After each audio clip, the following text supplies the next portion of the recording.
بكمو دنگديت باشا زور باشا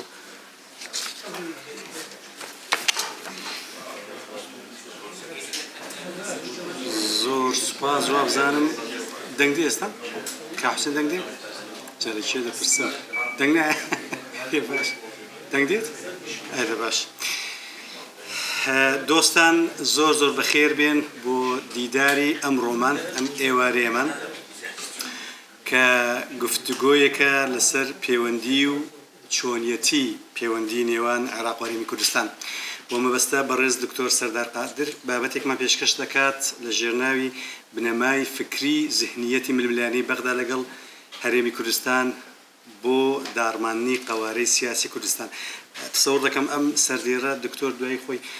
تۆزە شەرحی بدا کە مەبەست چێلەی من هەر شتێک لەبارەی دکتۆر سەردارەوە بڵێم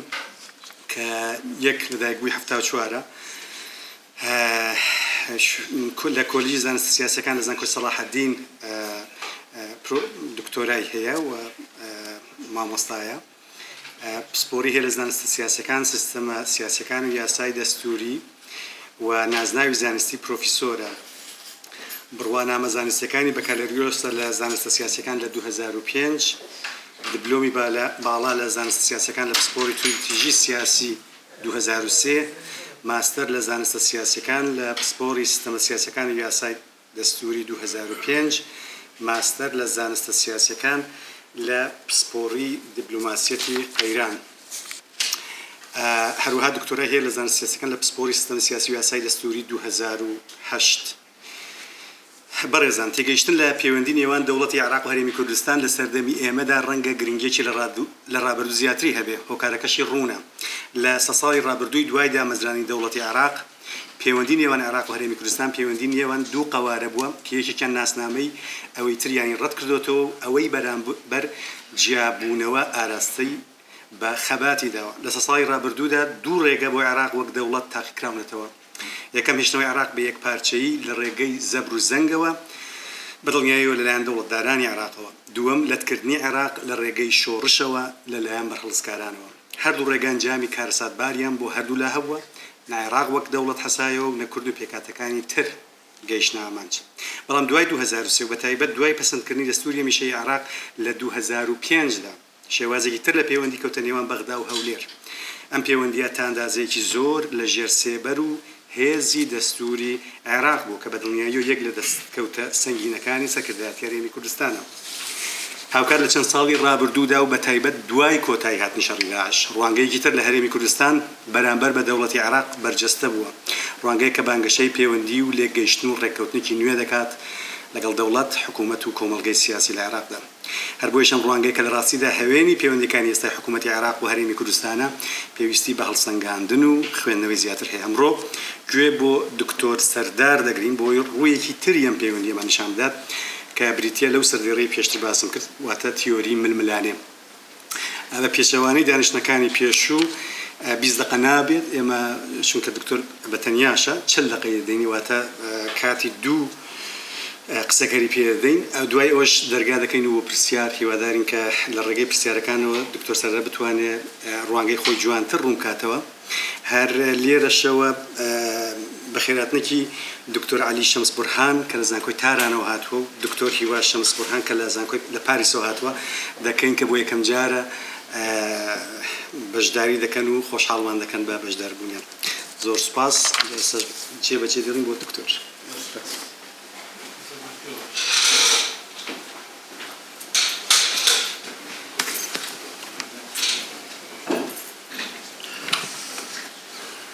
سلاوتان لێبێ طبعا زۆر سپاس بۆ پێشکەشکردنە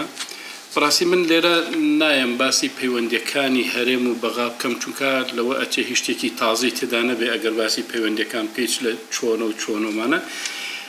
من مەبەستمە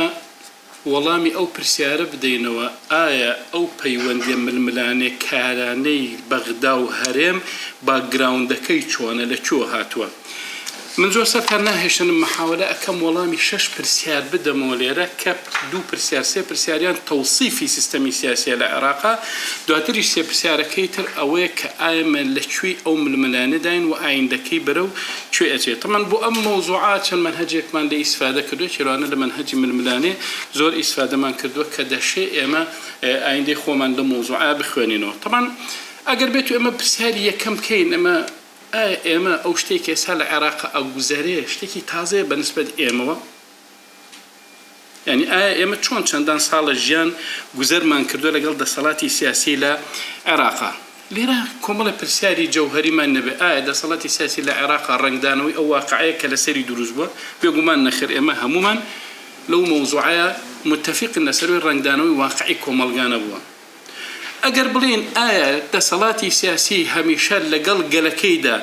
دوو بەرەی دژ بە یەک نەبوون بێگومان بڵێ هەمیشە لەبەر ئەوەی دەسەڵاتی سیاسی بەرنامەیەکی سیاسی و بەهایەکی سیاسی هەبووە کۆمەلگا بە شێوازێکی تر بووە هەمیشە ئەو شێوازە لەگەڵ گەلەکەدا لە ململانەیەکی بەردەوامەوە پێش ئەوەی لە ململانەیە کابێ لەگەڵ دەرەوەی خۆی جاکەواتە لێرە پرسیارێک هەیە لە علومی سیاسیە ئەیکا الشعور بالدەولە ئایا شعبی عراقی بەعام و ئێمەی کورد بە تایبەتی هیچ کاتێک هەستمان کردووە دەسەڵاتێکی سیاسی هەیە تعبیر لە ئێمە بدەن وە بزانم وەڵامەکە لای هەمووان وازەحە هەمیشە کۆمەلگاکە بە میلیتاریز کراوە بۆن مێسا لە بودجەی ساڵی نوێشا ئەبینی مەسەلەن عراق لەگەڵ ئەوە شاکە لە جەنگێکی نێودەوڵەتیانی لەگەڵ دەوڵەتێکی ترا هەمیشە جێشی عراقی ئیتیمامێکی زۆر بە جێش ئەدرێ نەکرد جێشەکە ئێستا لە ساڵ 50 کۆمەڵە میلیشیا لە خارجی سوپای عراقی کەواتە میلیتاریزەکردن سیمای سیستەمێکی سیاسیە لە عێراقا جاکەواتە ئێمە پرسیارێکترمان هەیە لە علومی سیاسیە کە ئەیکا ئایا دەسەڵاتی سیاسی لە عێراقا توانیوێتی خۆی ڕێک بخە توانیوێتی یەک دەسەڵاتی هەبێ توانێتی ڕەوایەتێک بە فەرمانڕای خۆ بێگومان نەخێر جاکەواتە ئێمە لە ئەوەیان کە ئێمە سەدێک لە ئاشوب لە عێراق بەڕێ ئەکەین جەنگ کودەتا ڕاپەڕین خۆپیشاندان توندوتیژی ئەم سەدەیە لە ڕاوەدونان و خاپۆر کەواتە ئەو سیفەتەی کە پێی ئەو دەوڵەت بەمانە سەقامگیرەکەی لەو دەسەڵاتە سیاسیە لە عێراقا بەدی ناکرێ لێرە گرفتێکی شەیە دەسەڵاتەکان کاتێک کە ئینتیقال ئەکەن لە یەکێکەوە بۆ یەکێکی تر هیچ کام لەوی تریان نەیتوانیوە لە کولتوری پێش خۆی نەجاتی ببێت هەمان ئەو سیستەمەی کە هاتووە دای ئەوان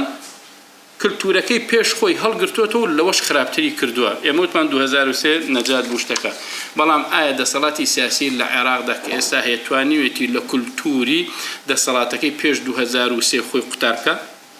بێگومان نەیتوانیوە لەوانەیە لە هەندێک شوێنە بڵێن خراپتریشە جا ئێمە کەواتە ئێمە پرسیارەکەمان ئەوەیە ئایا دەسەڵاتی سیاسی بە وەزیفەی خۆی هەستاوە بەرامبەر بە گەلەکە بێگومان نەخێر ئایا میکانیزمێک بۆ چارەسەرکردنی گۆڕانکاریەکان نەو کۆمەلگا نەخێر بۆ یەکلایکردنەوەی ناکۆکیەکان بێگومان نەخێر ئایا بۆ ئاراستەکردنی گۆڕانکاری کۆمەڵاتی بێگومان هەرچی لەم سیفەتانەیە هەبێ نییە بۆیە ئێمە لە دوای 2003 لە بینی شەرعیەت و مەشروعیەتە دەسەڵاتی سیاسی لە عێراقا جۆرێک لە شەریعەتی هەبوو تا ساڵی 2021 لە ساڵی 2021 ئەویش کەوتە خەتەرەوە بەڵام گرفت لە عێراقا مەشروعیەتە گرفت مەشروعیەتەکە یعنی هەموو شەریعەتێک نیظامێکی سیاسی لە پشتە هەموو مەشروعیەتێکیش نیظامێکی یاسایی قانونی لە پشتە ئێمە شەریعەتەکە بڵێ انتخابات کراوە لە عێراقا بەردەوام بەڵام مەشروعیەتەکە کە خودی دەسەڵاتەکە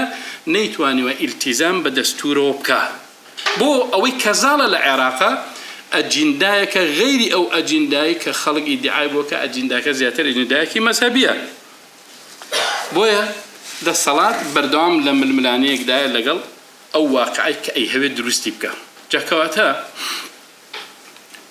پرسیارێک دروستە بێ ئەگەرم دەسەڵاتە ئاوا بێ ئایا دەسەڵات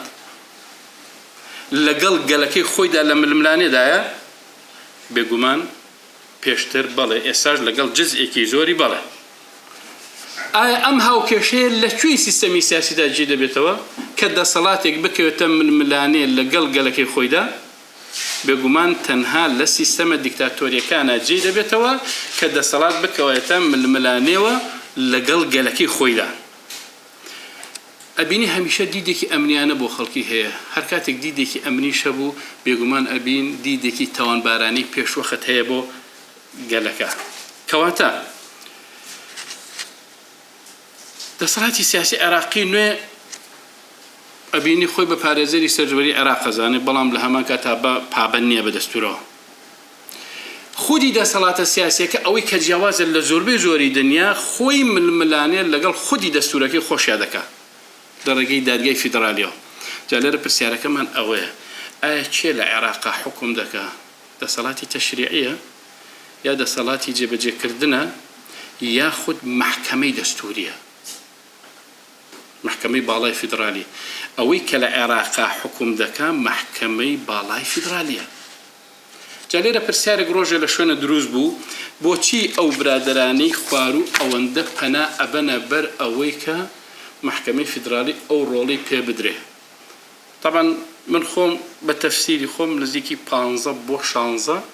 هۆکار من کرد بەڵام لە هەمویان سەرەکیتر ئەوەیە لە ڕێگەی محکەمەی فیدرالیەوە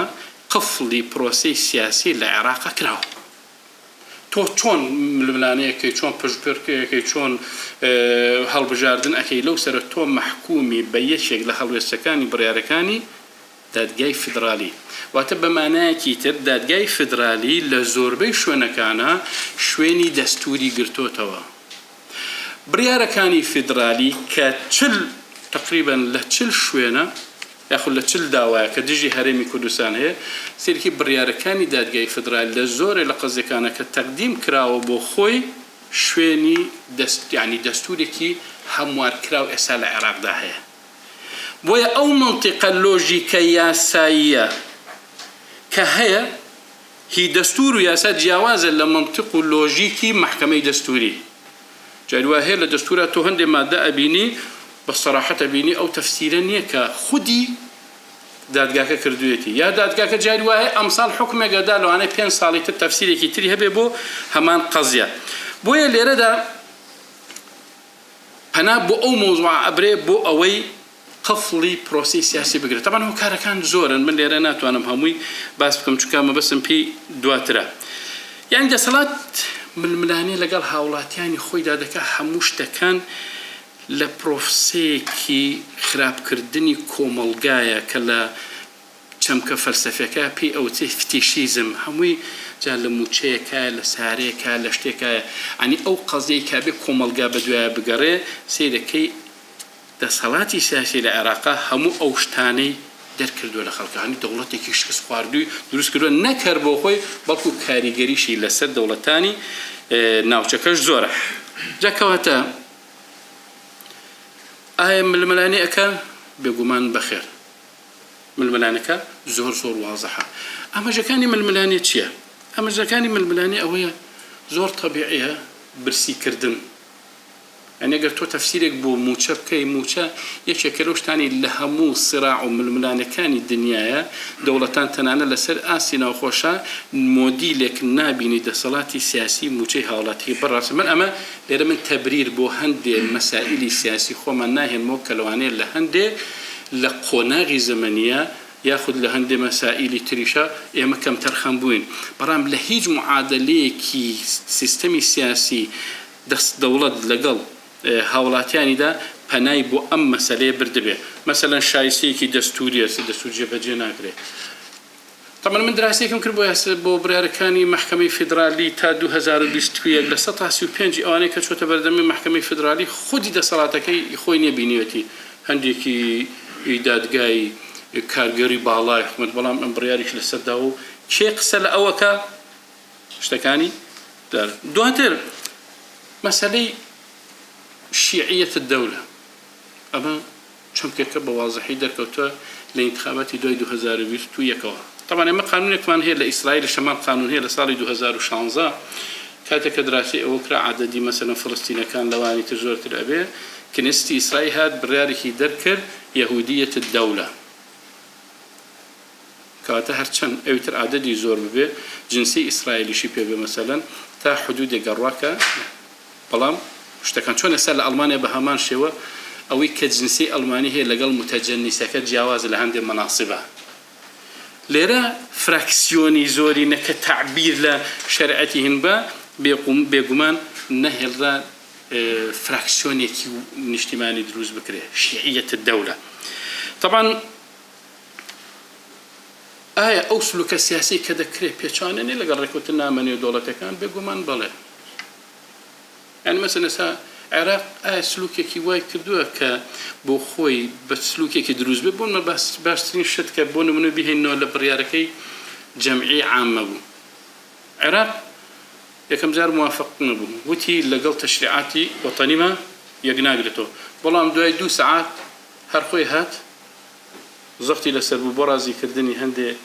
جیهەت یەکسەر دوای 2 سەعات تەسویتی دا لەسەر بڕیارەکان پێشتر ڕازی نەبوو ئێمە مخالیفە لەگەڵ تەشریعاتی وەتەنی بنایکەم، بەڵام دواتر یەکسەر کرا. بۆیە لێرە شتێک هەیە ئەبێ ئێمە ئاگادار بین لە مۆزوعەکە کە ئێستا من ئایا ئەو سراعە کە ئەکرێ سراعی چییە؟ من وا تێگەم مەسەلەکە لە دەسەڵاتی سیاسی و موچە و هەندێک دەرامەت و شت چۆتە ئەولاتر. هەندێک جار هەیە سراعەکە سراعی وجودە،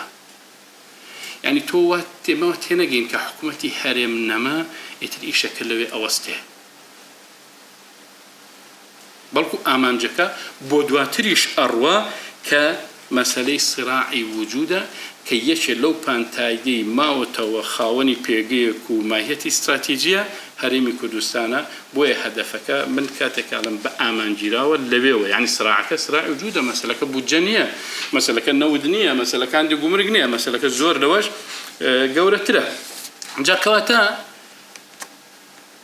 ئایا ئێمە هەر بەڕاست یعنی پرسیارەکە پرسیارێکی ترەوەیە هەر بەڕاست لە ململانێداین لەگەڵ حکوومەتی بەغا؟ بەڵێ، یعنی پاکتاوی داراییەوە بەرەو پاکتاوی استراتیژیەجێ، ئەینەکە مەسەلە پاکتاوێکی دارایی نییە. لەوێ تەواو دەبێ؟ بێگومان نەخێر. ئەو پێگەی هەرێم لە ڕووی دیموگرافیەوە لە ڕووی استراتیژیەوە بە ئامان گیراوە. یعنی ئێستا گەر داتاکان سیرگە من ئارتیکڵێکم کرد لە سەر مەسەلەی دیموگرافی لە هەرێمی کوردستان تا ساڵی 2021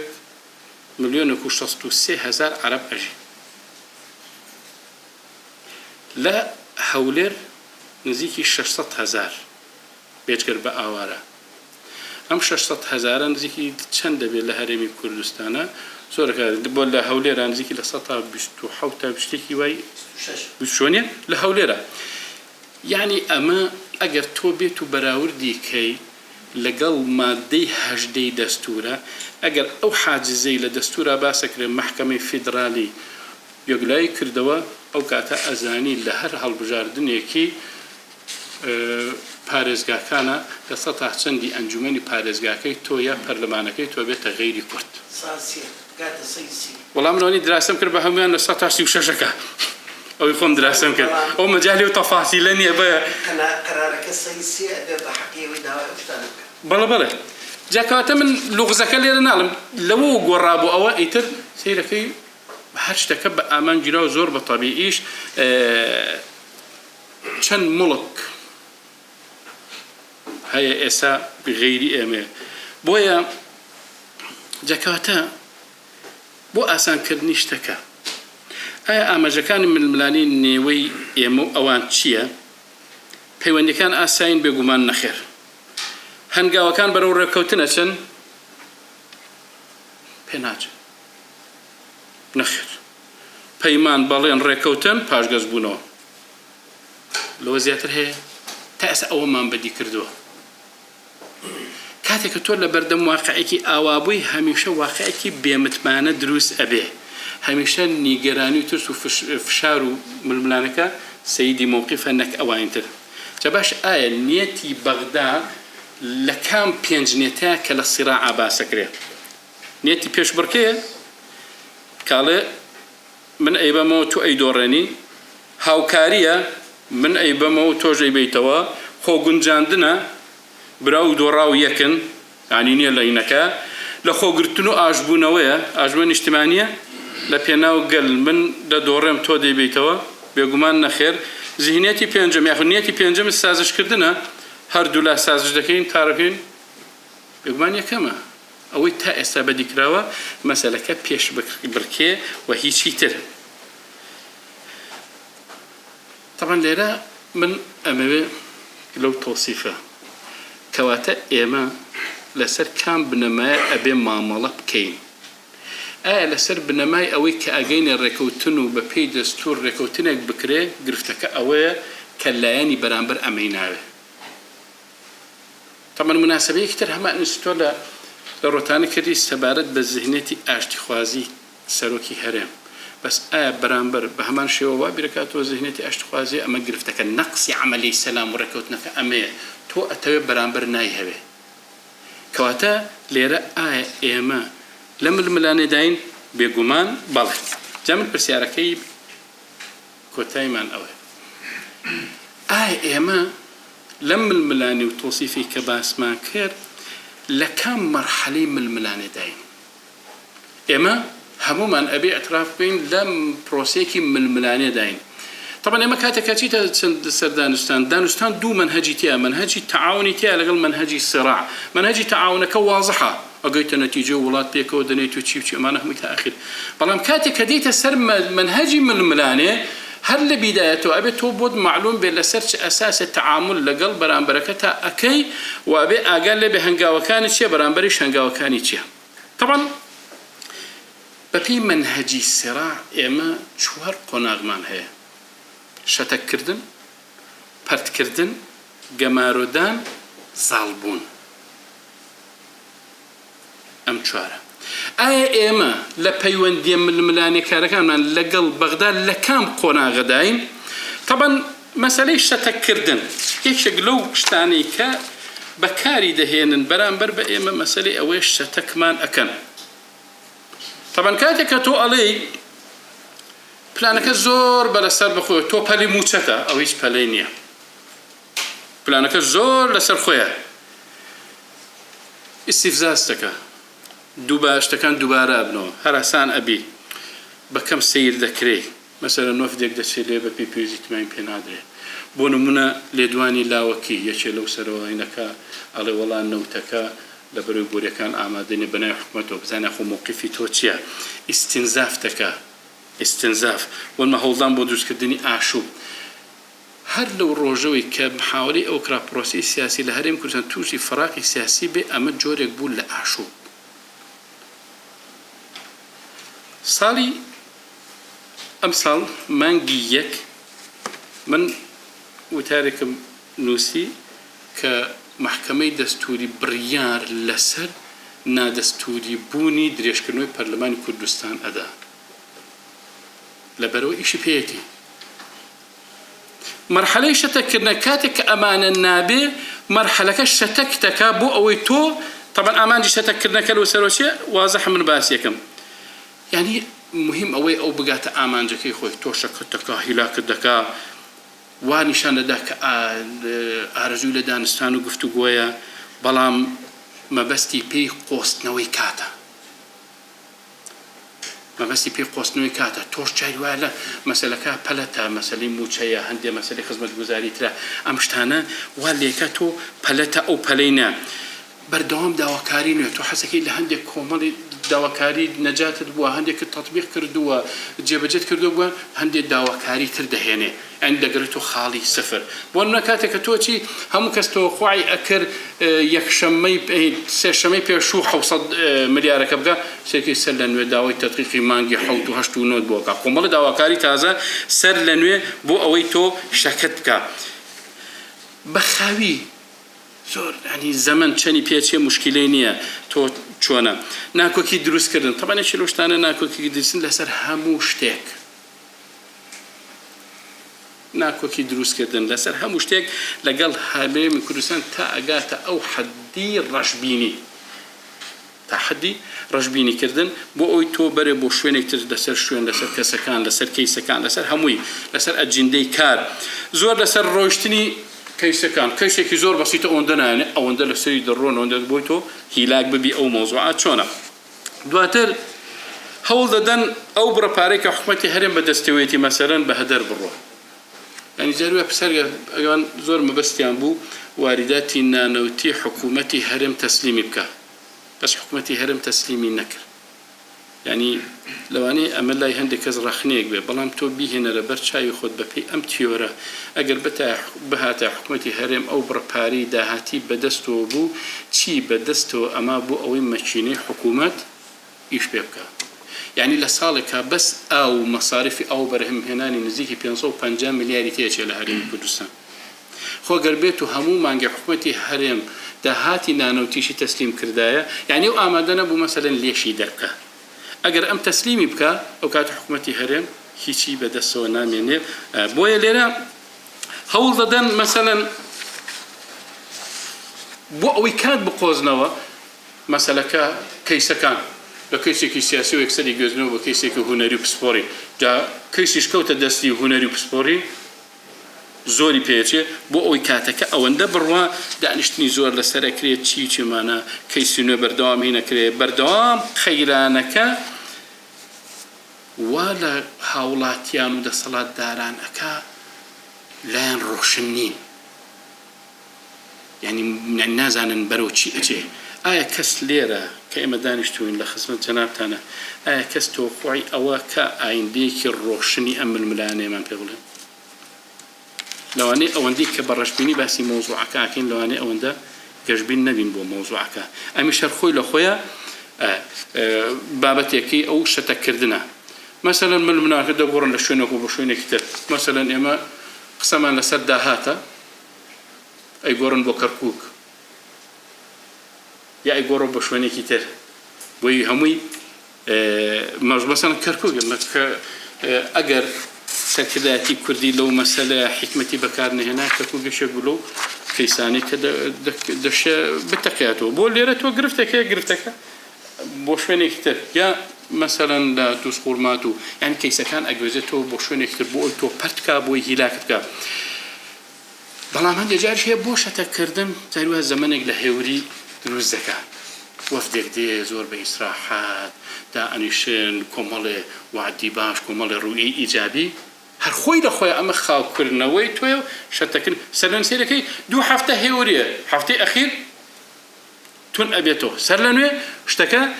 شتكدنا ولكتو خاو بيتو خاو كرنوكا خوي لخوي لزرري توي بيداني هندي بيمانو بارا بودوس كدني شيزوفرينيا يوني بارا أنيره جلس شيزوفرينيا لرفتاي سياسي دا دروز ذكاء واي شتكنك أمهم عملنا كأبي هريل من الرزامن دي أو إشكال لو بازنه أكل بتو لما دي بيستي بوجة مدرسة في بوجة كما دي بيستي وابزان بيست حجة أدلة أويك أو باوريبيتي نك أوي كم تقديمية كم يعني سلمان دنيا حجة أوانية كهردو لك بيسلمانه بلان بفي مادي بيستي بوجه وابزانم أوي كلاي إيما باسنده يعني كاوا اشتكى من هرشتك تقديم كم لبيمن لبازني رزامن دي مكواتا إيما دو طرفنين لململانيكا أو خوي أبي من تابعي أو بم لقل أوجده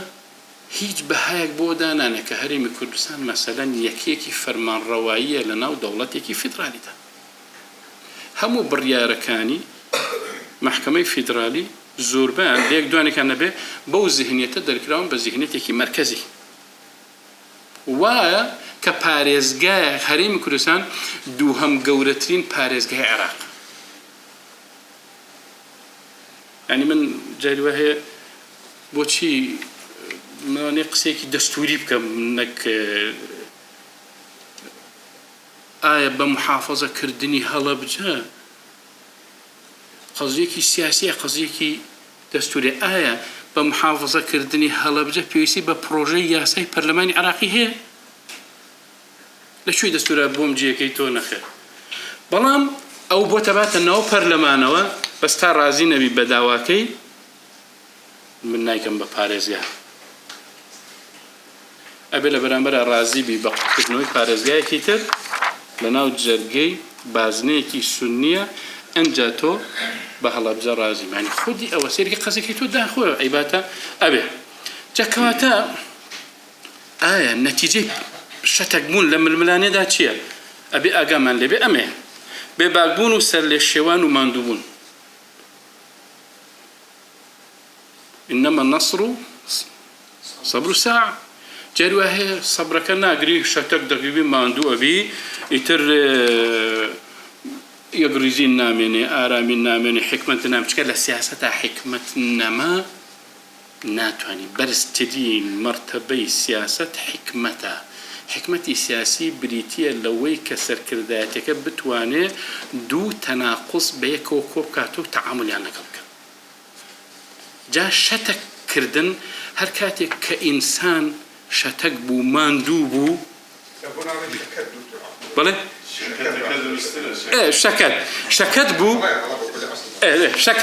شكت بو يعني ناتواني برياري كي دروز بدا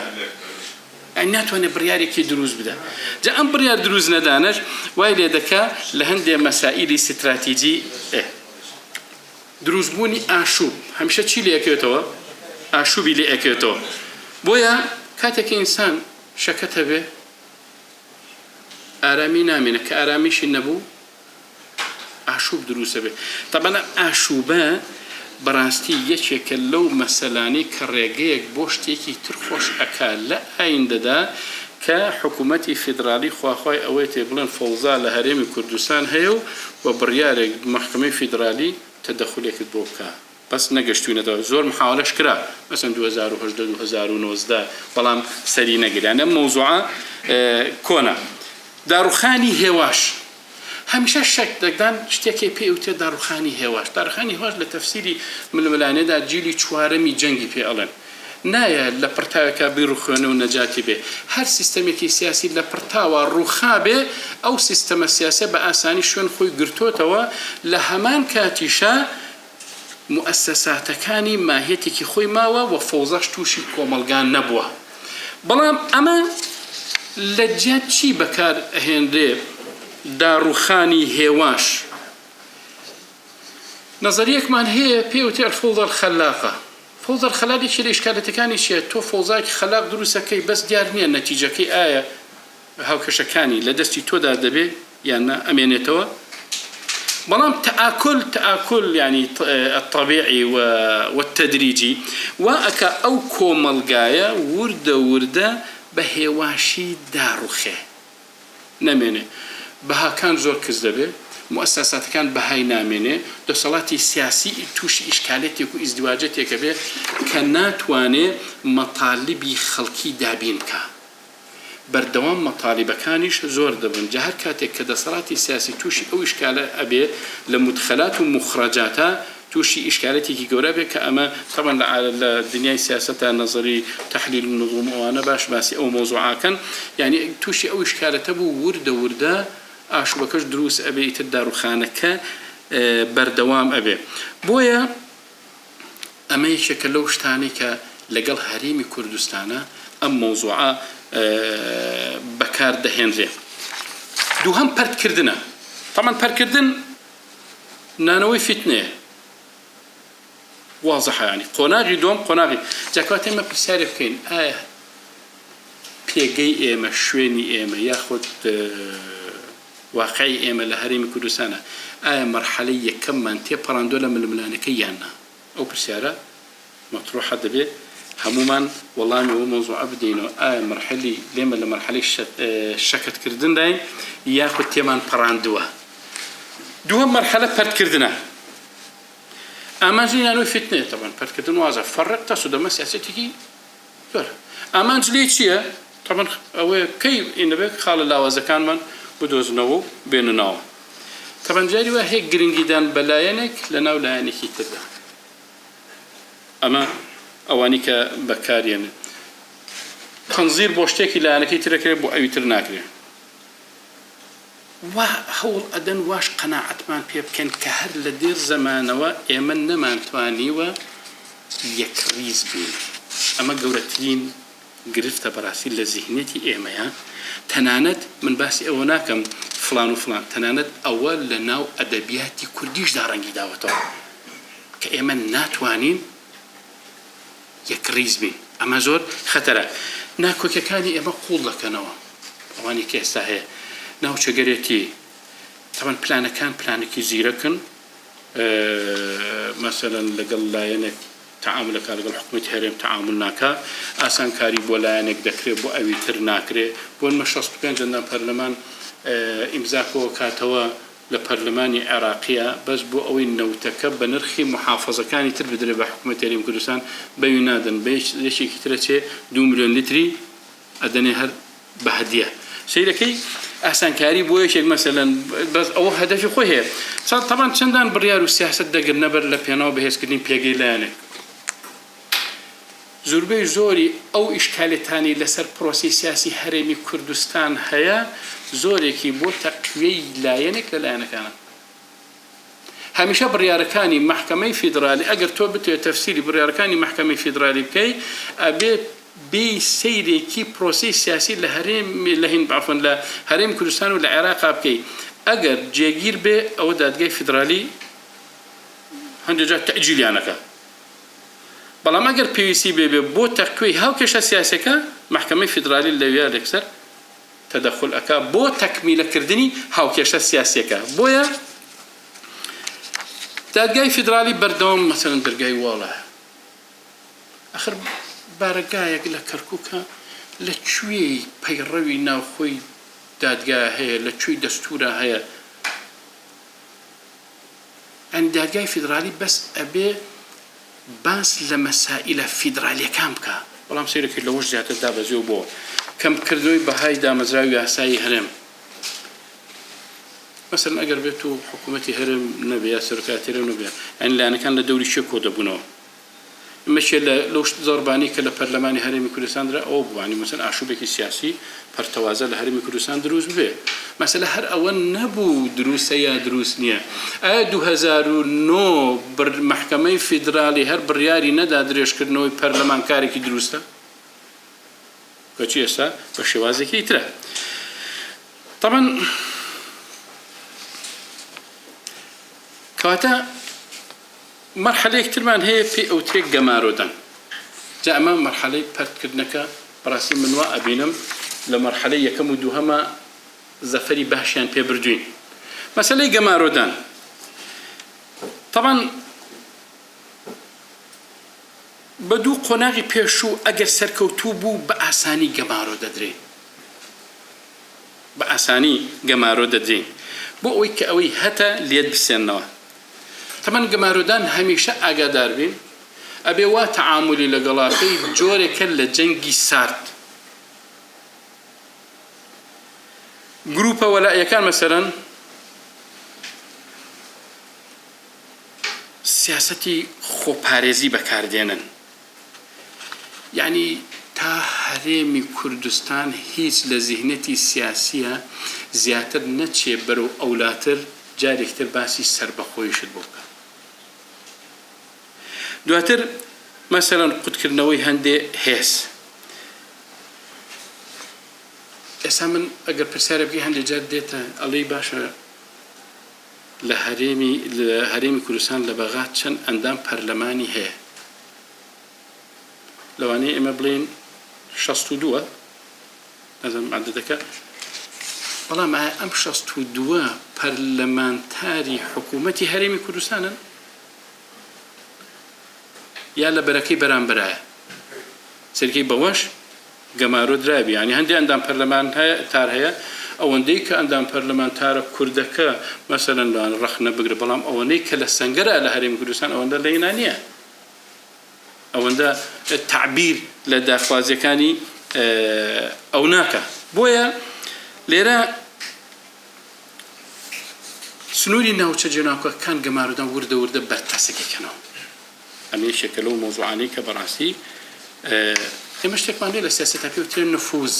نفوز جیاوازە لە حدودی هەرێمی کوردستان بەپێی ئەو سێ ئیدارەی سێ محافظەیەکە هەیە نزیکە بەڵام کاتێک کە نەفوز باس ئەەکەی نفوزی حکوومەتی هەرێمی کوردستان لە دەرەوەی ئەوەشە بۆیە ئێستا ئەو مەسەلەیە زۆر بە ئامان گیراوەکە بە هەدەف گیراوەکە ئەو نفوزەش کەم بکرێتەوە لێرەیە لە هەوڵی گەمارۆی مەسەلەن ئابووری وەک گومرگ داهات ناخۆ فڕۆکەمانە هەمووی تەوەقکردن گەمارۆدانەکە تەوەقکردنیشی لەگەڵە. مثلا ئایا حکوومەتی هەرێمی کوردستان بەرەو شەنگال هیچ پێ دەکرێت لە مەخمور لە پردێ سێرەکی لەگەڵ ئەوەشە تەوقێک دراوە بۆ ئەم مەسەلێ. بۆیە سیاسەتی گەمارۆدان دەکەوێتە نێوان قوتکردنەوە و لە خۆگرتنی هێزێک لە هێزەکانی هەرێم. لەوێت تەوقی کردووی وردە وردە این بوو. هەرچی ئەوانوتیان لەسەر هەرێم چەندان کەس لەناو خۆمانە دێڵێنەوە. ئەمە جۆرێکە لە گەمارۆدان. یعنی شتەکان مجرد ئەوە نییە کە تعبیر بێت لە هەڵوێستێک، بەڵکو لەو دی و ئەو هەڵوێستانەوە هەندێشتی تریش هەیە کە دەکرێت وابێ. هەڵەکانی هەرم تا بکرێت تەبەن گەورە دەکرێن. طبعا ئەمە زۆر وازەحە ئەگەر تۆ بێت و سەیری هەند سۆشیال میدیا بکەی هەیە. جا کەواتە گەمارۆدان جۆرێکە بۆ سەر لێ شێواندنی بەرامبەر. حکوومەتی هەرێمی کوردستان طبعا بۆ ئەم مەسەلەیە تا ئێستاش نەیهێشتووە گەمارۆ بدرێ بەو شێوازەی کە ئەوان ئەیانەوێ. طبعا گەمارۆدانەکە فرەلایەنە، ئەمەم باس تەفسیل ناکەم. ئەخیر شت زاڵبوونە. زاڵبوون مەرحەلەی ئەخیرە. جا ئێمە پێدەچێت لە مەرحەلەی 1 و 2 و 3 هەندێک شتمان هەبێ. مەرحەلەی 1مان ئەوە تەبیعیە شەتەک بووین، ینی بەس خۆراگرین تا ئێسانی لە هەندێ ڕۆژ ئافۆ شەکەت بووین. باش پەرتەوازە مەسەلەن پەرتەوازەکە زۆر تەبیعیە ئەمە بووە. دواتر گەمارۆدانەکە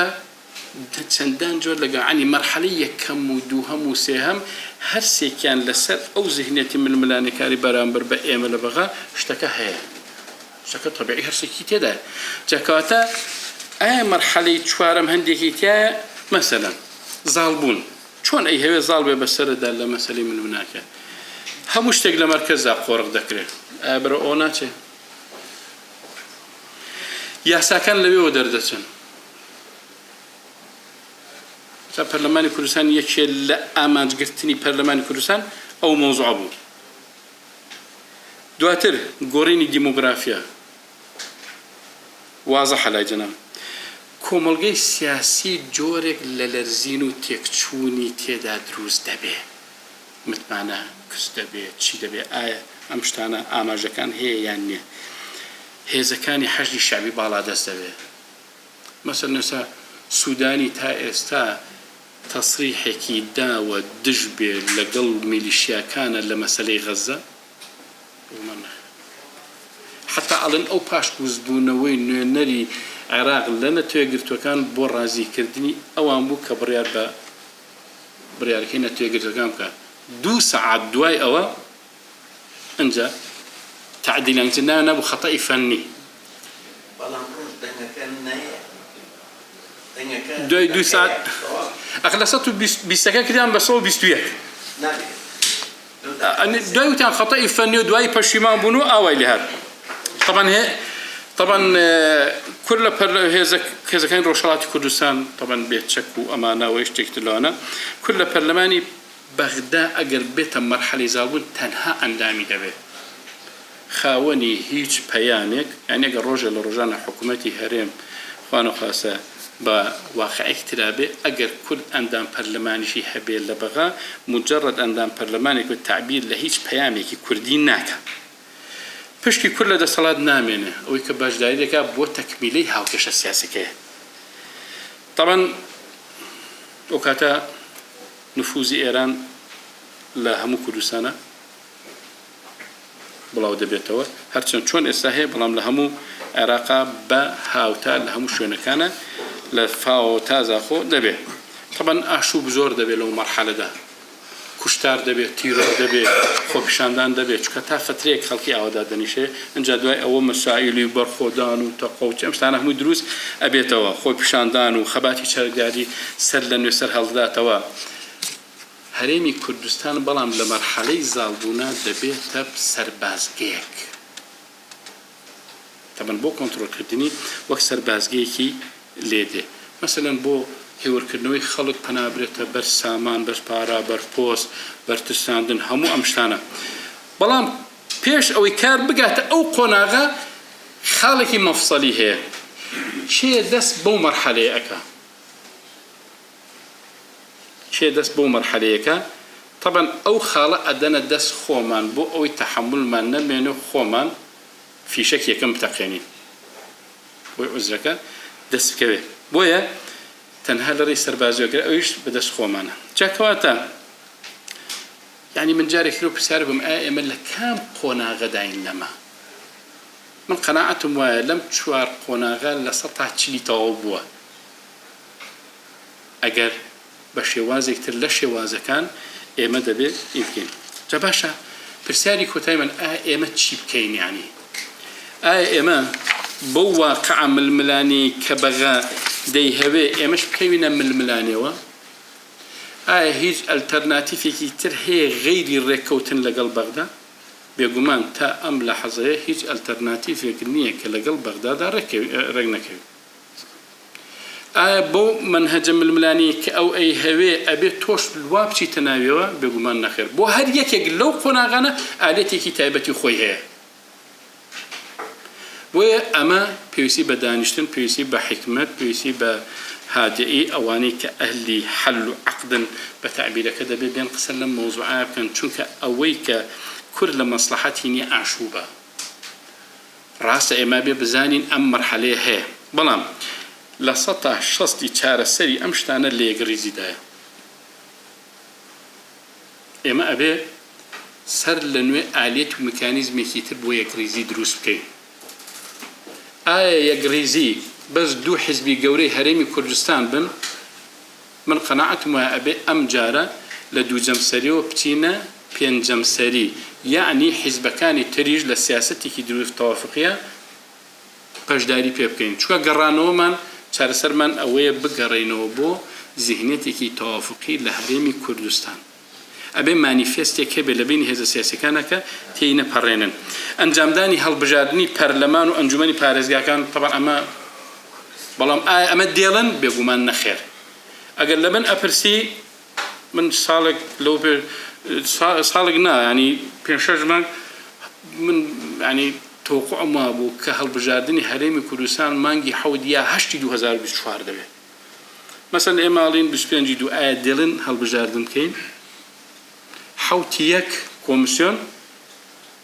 تەواو دەبێت ئێخۆ قەرارەکە قانونەکە ئەڵێ بە هیچ شێوەیەک تەمدید ناکرێت ئەی باشە تا دەمدید ئەکرێتەوە چەنی پێ ئەچێ یەکێ لە هەرە بەهێزەکان کە سەدرە ئەڵێ نابێ قازیەکان دابنێنەوە ئەبێ بەڵکو لایەنە سیاسیەکان بن ئایا تا ئەمە ئاوا ئەڕوا فریای 25 دوو ئەکەوی انتخابات بکەی ئەوەش عەرقەلەیەکە کە نایڵم بەڵام مەرچۆنێک بێ کردنی هەڵبژاردننی پەرلەمان و ئەنجومەنی پارێزگاکان کارێکی زەڕورە سەر لە نوێ هەستانەوەی هەرێمی کوردستانە لە ڕووی دیموکراسیەت و موەسسەسیەوە ئەبێ کار لەسەر و مۆزوعە بکرێ بەڵام گرفتەکە ئێستا تۆ ئەو شتانە هەمووی هەیە ئەبێ خەمیان بخرێت پێویستە لە بەرامبەر ئەو 4 قۆناغە پلان و استراتیژی تایبەتی خۆمان هەبێ بەڕاستی بێ شەفافتر و وازەحتر و نزیکتر لە یەکتری قسە بکەین سەنگەرگرتن لە یەکتری وابزانم ئێمەی نەگەاندۆتە هیچ شوێنێک دراسان کردو برادەرێ 53 جار ئەچێ بۆ بەغا دەبا 53 جاریش بێ بۆ هەولێر یان شتەکە ئەبێت تۆزێ لەگەڵ یەکتریدا شەفافتر بی بۆیە ئارامگرتن و دان بە خۆداگرتن کارێکی باشە وەک مەقولەکە نسبق الأفكار ولا نسبق الأحداث لا نتسرع بالأحداث يعني براسي رودا وكان بيش خين أما لمصلحتي أمانية بلام أشياء أما بيش وقتا بزانين كا تشيب كينو تشينكي هندي جار هلويستي زبر بنوانين كتعبير أكره يعني أما دانيشن قصيق نكين ناراز يقدر نبرين تحداق نكين أما ناكره جاروا خدي تحدى وهندي موقفي زبر جۆرێک کە لە تازەکردنەوە لە ناو بزوتنەوە ڕزگاری خوازیدا بۆیە ئەگەر تۆ هەر چارەسەری ئەی دەستوری نایهەوێ يعني چی دەکەی دەبێت تۆ هەندێک جار پەنا بێتە بەرەوە جێبەجێکردنی یاسای چاسازی لە هەرێمی کوردستان کارێکی زۆر باشە بکرێت سەر لە نوێ هەوڵ بدرێت نەوتی هەرێمی کوردستان هەناردە بکرێتەوە طبعا منجرة هەناردەکردنەوەی نەوتی هەرێمی کوردستان پێگەی هەرێمی کوردستان ئەباتە واقعێکی ترەوە دیبلۆماسیەتێکی هاوسەنگ چونکە بۆ نمونە ئەو معادلە جەنگی کە ئێستا هەیە لە شەرقی ئەوسەتا غەزە ئەگەر بێت و ببێتە جەنگێکی شەرقی ئەوسەت هەرێمی کوردستان ڕێک ئەکەوێتە ناوەڕاستی هاوکێشەکەەوە جاییتر ئێمە ئەگەر بیهێنە پێش چای خۆمان ئایا هەرێمی کوردستان تەقبولی ئەو شەڕەکان طبعا بێگومان هەموو ئەو هەڵوێست و تصريحاتاني كيسا لعراق ددري لغزدا هموي إسا حاضر أكري هر كاتيك هيرش بو لبنان دسي بيكر طبعا هيج كاتيكيش هيرش بو لبنان بو حزب الله دس بيناكا تا هاو كشي غزة يقلاي نبيتو كي يقلاي بوا او كاكا واقعي كي تردد بوي هر لي استاوا بيطالي شجمانجي بيدتشي يعني تو صدام دوي هشتوا كويتوا اكثر امريكا كان بيانو اگر تا 15 يكي سالي 1990 درنچه لي ادين باشا خو دوي هشت هلا خوانو هر بيجو خد بينشج مانگنده چكا ايشكا معادلات سياسيه بو يسال شجمانگي بيچي اوي غزه كواتا اما اقدر بين اوشتاني كدغزري معادله تنها غزه نيه لويكو تاينايا من نازن مل خموك تحلك جلم طبلي حماس تو خوي اوي كردبه هر اوا خوي شتيك كاو اترزاني لقالها معالمه شركه يعني معادله بس اون دنيا من تفسيرك من نايكم بلام اللهم هر اون دنيا اشتكل لو قرد لبرو ابي مخمن دبلوماسيتي زور بحكمه انا ما نبي براسي اما هولدان بو عندني راي قشتي عراقي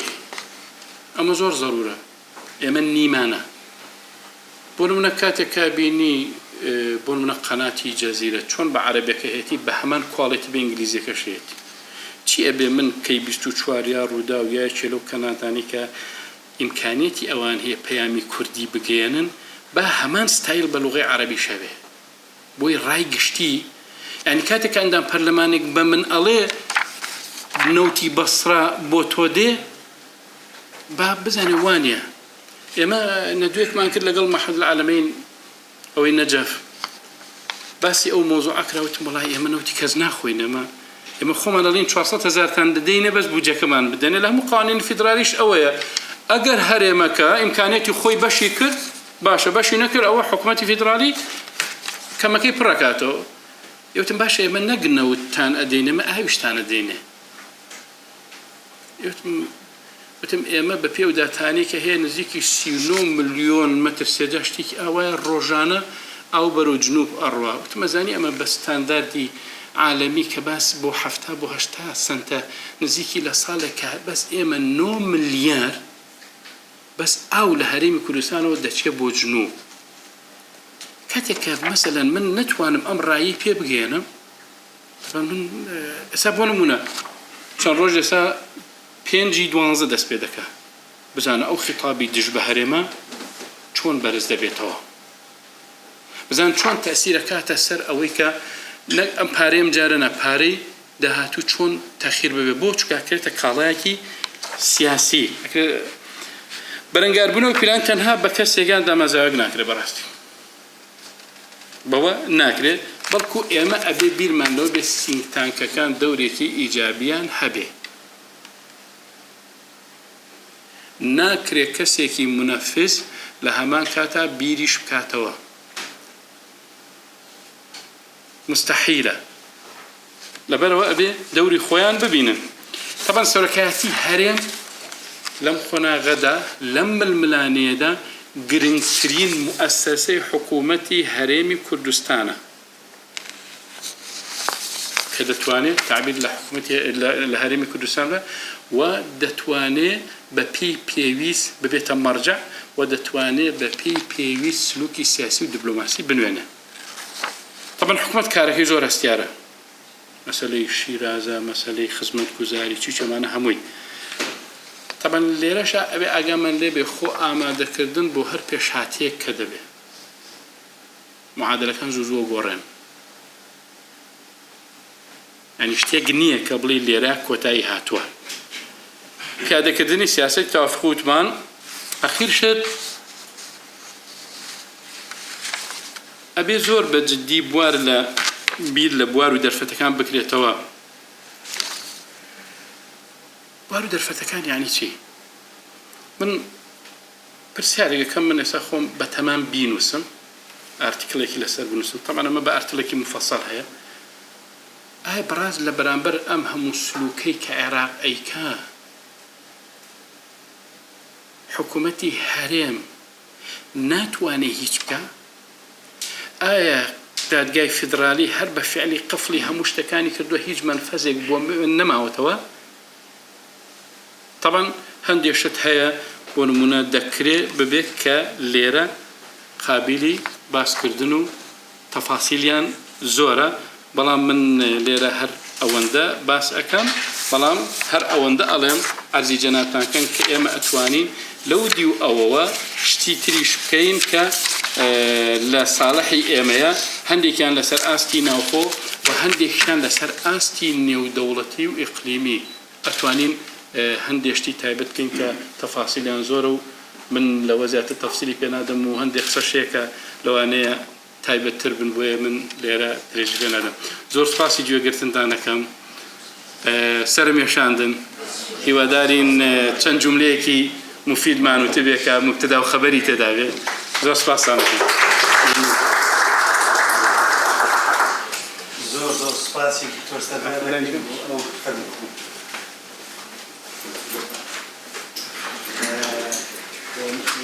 زۆر سەنگین و بەنرخە اینجا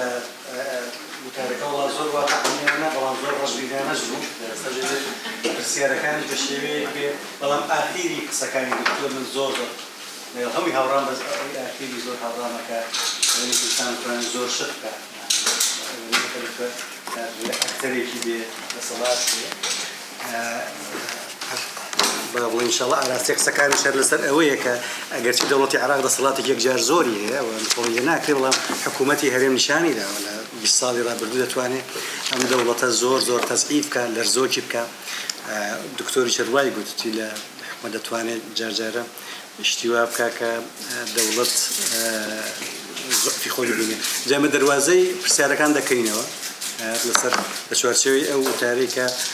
بەس وڵای ناوم پێ بڵێن هەمووتان بۆی کە ناوەکەم نووسی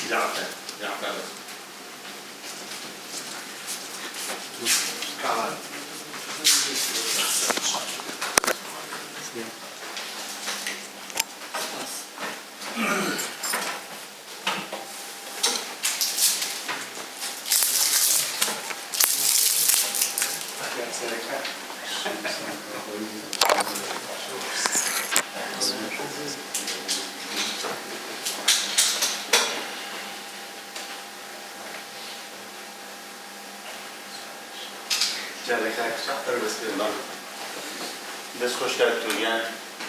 سودێکی باشم بەڕاستیدانیارەکانە تاکی کورتی منەوەیە کە زیاترەوەی من دیقەتیدا گوێم لێگرتی باسی زیهنیەتی بەغدا کردیان دەسەڵاتدارانیەوێ بەڵام لەسەر کورد بەڕاستی هیچ بەرچاوم ڕوو نەبوو کورد زیهنیەتی شێ لە بەرامبەر ئەواندا پێم خۆشە لەو بارەیەوە بێت بەرچاوم ڕووی سوپاس زۆر سپاس زۆر سپاس بۆ ئەو کۆمیشنە چون زۆر لەو زانیاریانە ئێمە هەمانە بەڵام جیاوازی ئەڵێن زاناکان و بڵێن ئەوەی زانانی ئەوەیە کە زاناکان بە جوانی شتەکان پۆڵی نەکەن شتەکان زۆر ڕوون بوو بەلامەوە من 2018 لە دانیشتنێکی ئەوها دوو پرسیارم کرد لە برادەرانی یاسایی و سیاسی وتم مەسەلەن بۆ نمونە ئەکرێ باسی موچە بکەوتە دەست حکوومەت وتیان وتم ئەکرێ ببتە ڕۆژێکە ئێمە دەبێت یان حزبێکی سیاسی عەرەب لێرە دروست بکرێت وتیان خۆش بێت بە هیچ شێوەیەک ناکرێت ئێستا دەمەوێت پرسیاری ئەوە بکەم ئێمە ئێستا هەڵبژاردنمان نەکردووە ئەوش کە جنابەت باست کرد کە دیارە وانە زۆری دەرچێت ئەوە چ ئەتوانێت چێ موقفێکی خراپ بۆ ئێمە دروستکە لە ساڵی ئایندا بە تایبەت ئایا مەسەلەن ئەکرێ وابت حكومة رئاسة من تعامل لنا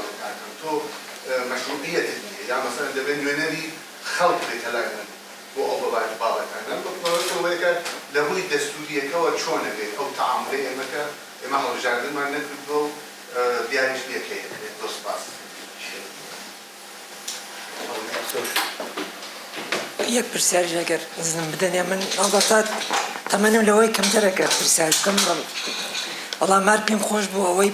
زور سپاس کاک دکتر بو شی کردن و کان زور استفاده من لکر براسی من بخوام چون که من زور خوندن کم سیاسی و اقتصادی وشتیوانه بو والله دمیز بزنم آیا باسی او قناغانی ململانیتان کرد لنمونه چنی و دولتی دیگه هبوا که بو ململانی دا دست بکرابی بالام نگیش بيت قناغي الشر يعني بخير وخوشي كوا باسم مزانم لبن جودا لنمونيش انه دولتي دي كهبوا وكو هسه هرمي كردستان سپاس دکتۆر کابرا باش سپاس کام دکتۆر ڕاستی کام دکتۆر بەغدا حزبەکانی بە یەک تاکید وەرگێ خۆی وان نییە یعنی ئەبێ مەسەلەن بۆ چوونێکمان ببێ ئەو حزبانی بەغدا بەشێکیان پرۆ ئێرانن بەشیان پرۆ تورکیان پرۆ سعودیان قەتەرن یعنی جیاوازن بە بەشێکیان با بڵێن دینی بەشێکیان قەومین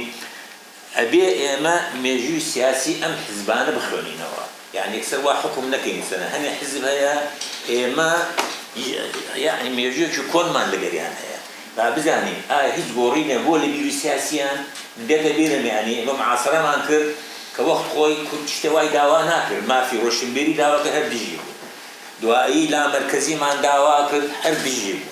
صدام حكم ذاتي دا كمان هر بيجيبون فدرالي هر بيجيبون وانا معارضة يا مندزانن یک کنفرانسیه یک کوبونو نبی اگر ام حزبانه دیجی نبوده اما فرض کرایه سریان دستوری اونا باشیت قبولی فدرالیته که کردو نکردو و استا بفرصتی دان ورده بصلاة کردی بشکور کن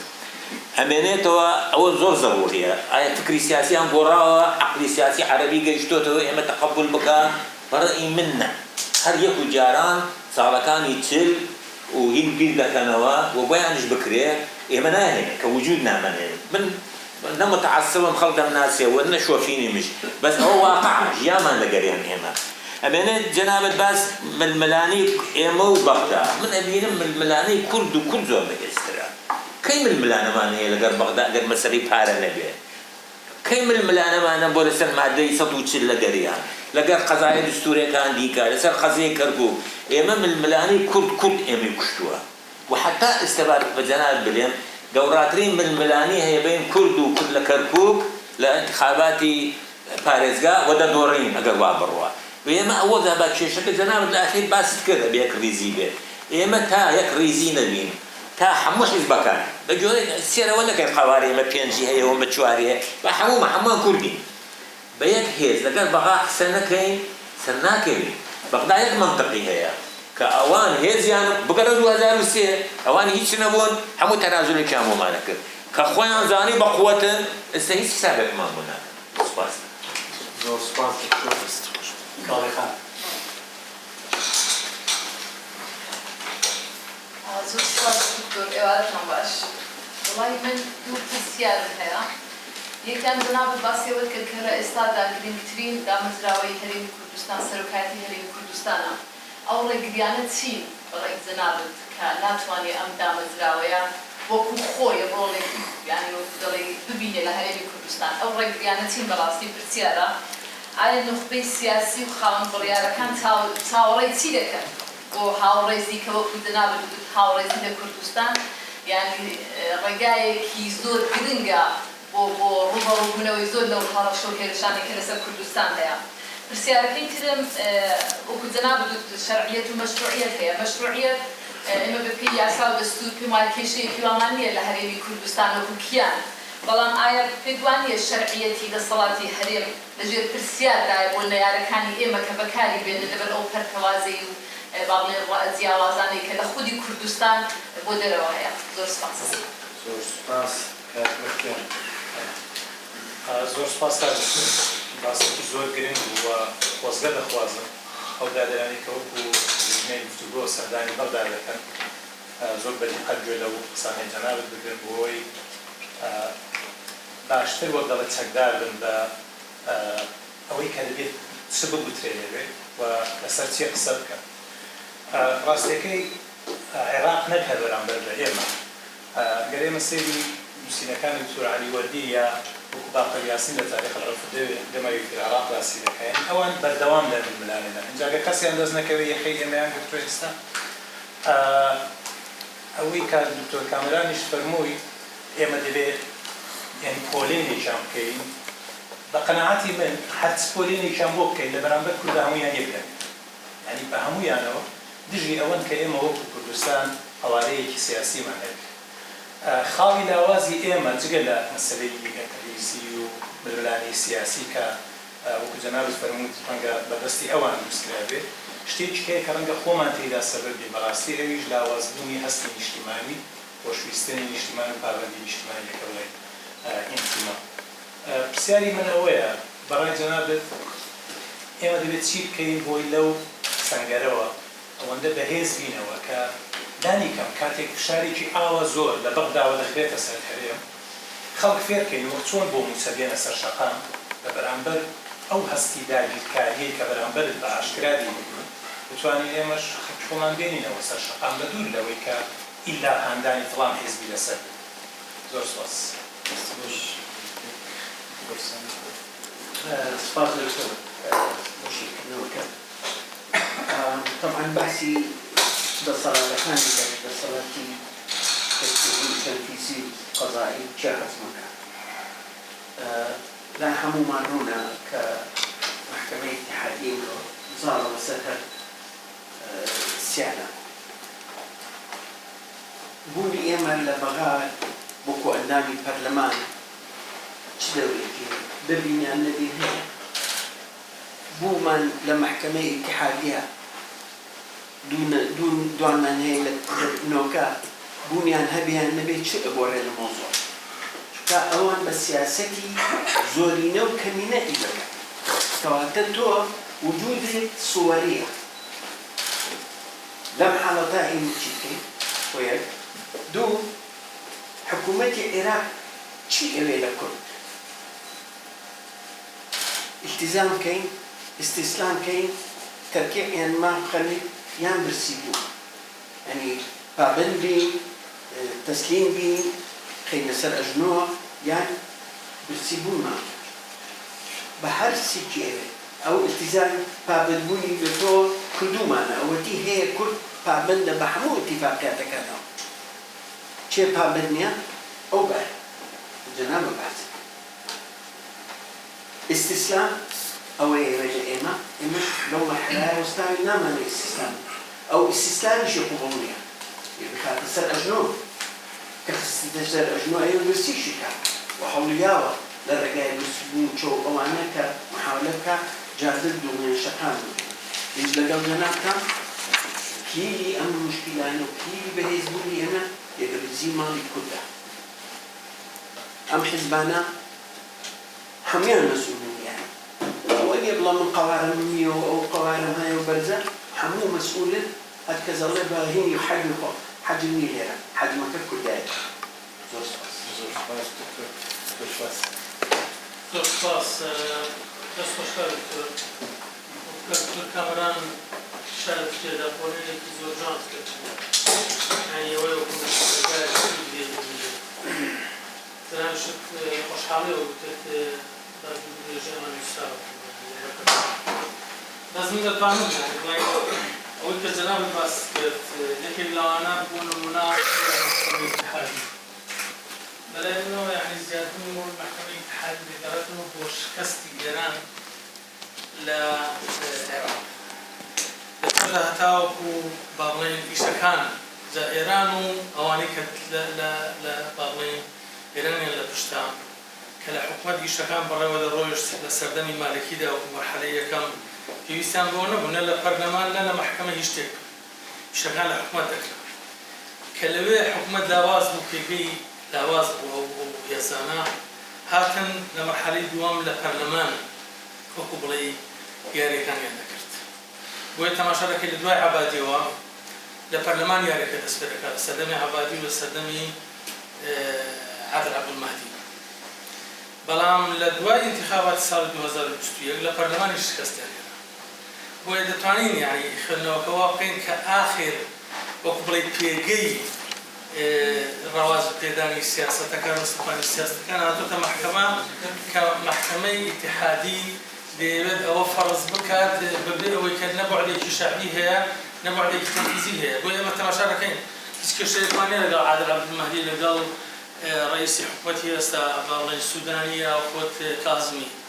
ولا ناو پەرلەمانیشدا هەمویان خۆیان دەچنەوە لە بەرپرسیارەتی لە بەرامبەر ئەو کێشانی بۆ کوردستان دروست بەسە محکەمە ئیشەکە دەکات. بۆیە دەتوانین ئەو خوێندنەوەش بکەین کە یعنی بڵێن بە ئیتیزاهێکی دیکە مەسەلەی ئەوەی کە محکەمە ئەکتیڤ بووە مەسەلەی ئەوەیە کە لە پێگەکەم بۆ نمونە هەتاوەکو دوێنێ لە 2020 لەناو پەرلەمانی عێراقیدا بڕیار درا کە دەبێت هێزی ئەمریکا چێتە دەرێ کەچی ئێستا دەیانەوێت سەفارەت دەکەن 58 میلیۆن پێکۆکرایەوە. یعنی ئەوە زۆعفێکی گەورەیە لەناو پەرلەماندا بۆ ئەو هێزانەی کە ئێمە بەرامبەر بە خۆمانیاندا دەنێن. بۆیە دەتوانین ئەو خوێندنەوەش بکەین. و دووەمیشان ئەوەی کە جەنابەت باست کرد خۆی ئیفتیرازیە. یعنی هەموو عاملەکان سابتن بەس تەنها هەرێمی کوردستان و عێراق ئەگەر دەیەوێت ئەوە گەمە بکەن بۆ شکلێن. بەس ئەوەشی هەیە ئێستا عاملەکانی خارجی و ئەم حشەبەکەی عێلاقات و مەساڵحی کە لە شەکرەسەدا هەیە لە گۆڕانکاریکی گەورەدایە. بەڕێی تۆ وەکو پرسیار ئەمانە تێنشێ دەکەم. ئەم گۆڕانکاری گەورەی کە ڕوودەدا ئەم یاریە تێک ناداتەوە ئەم پلانە تێک ناداتەوە. زۆر سوپاس. زۆر سوپاس دکتۆر. ئاگری پرسیاردان لای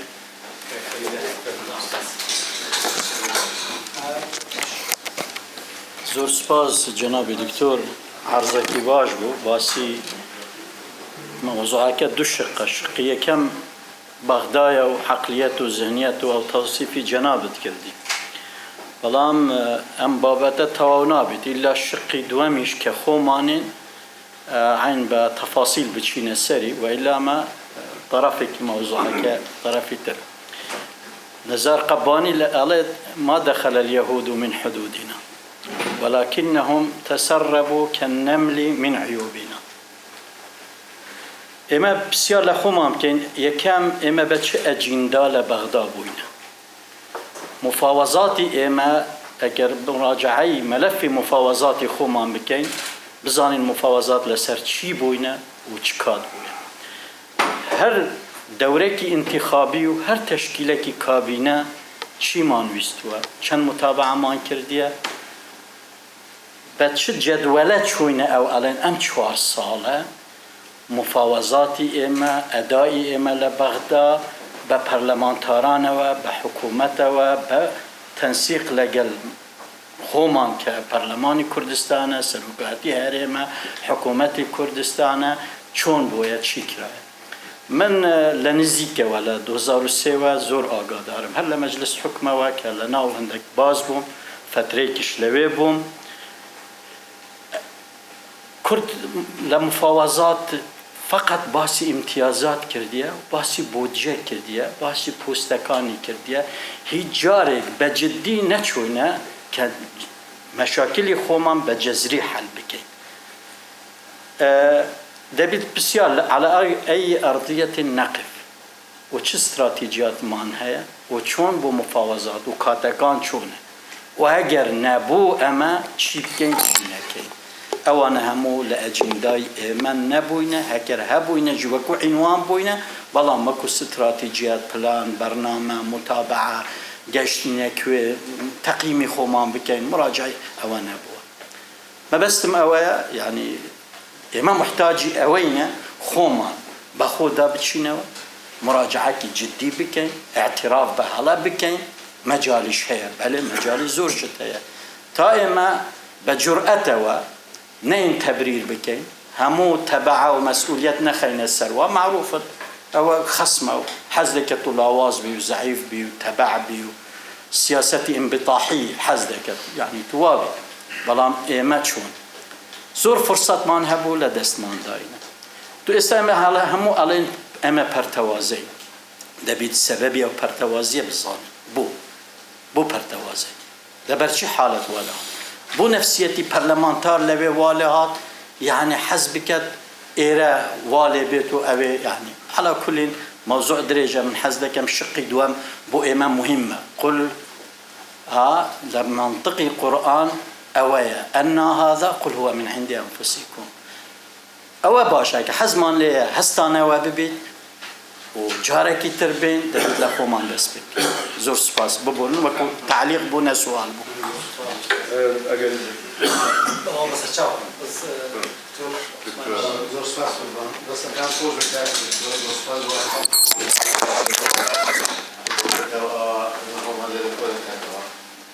لبروي انستويا لخدمات جناب الدكتور مرزان دوسر زبده كيف توفير هو جناب مصلح خليل رئيس الدكتور استحمالات مالية في هذه تعني ما تعني توزيع السلطة والدارية إذا 2004 قانون الجمهور هنا بعقلية مركزية المساوية يح قانون الوزارة كان مفهوما تسليمه دار الجر وهم أشكال بمكة لا سيب الجزائر هو ملف كان من دعوة السلطات الاتحاد درين بأرزو كبر مراجعة كارثة أبوي يستار برزان زمان زكي دي سي فرمانبري ديوان سعودي بردار ديوان سعودي إيمدان إيمدان هذا شأن بيس ملف كبر ربوان عمله في ربوان بينه كيش حقق معني يبغين دست الشيء ولا تشوف زين نسبة ناس هكذا مفهوم هذا مفهوم أو قانوني كسرز دستوري بعقلتي كمركزي تسليم برنامج لا حساب عن مقامي أحزاب لا حساب عن مقامي معاهدات نقامي كمركزي السلطة داري دانا وحتى بمزاج بأو صلاح بكر من كاتب الدكتور أما لا يعني تقول الجناب اللي هو مقدر عارفي عارفاني سنزخ منه كمان وقوي خالي تايبت بمصطلحك بكر من الإجازي أو دبوان دواي مسكول دوزار حفظة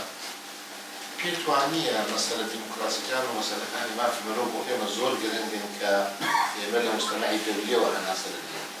لا ما في مروب لا شوي مجتمعي دولي ولا شوي أمريكا ولا شوي أوروبا ولا شوي أو موضوع كتير يعني عفوا بك إذا بنظم حوالي فيما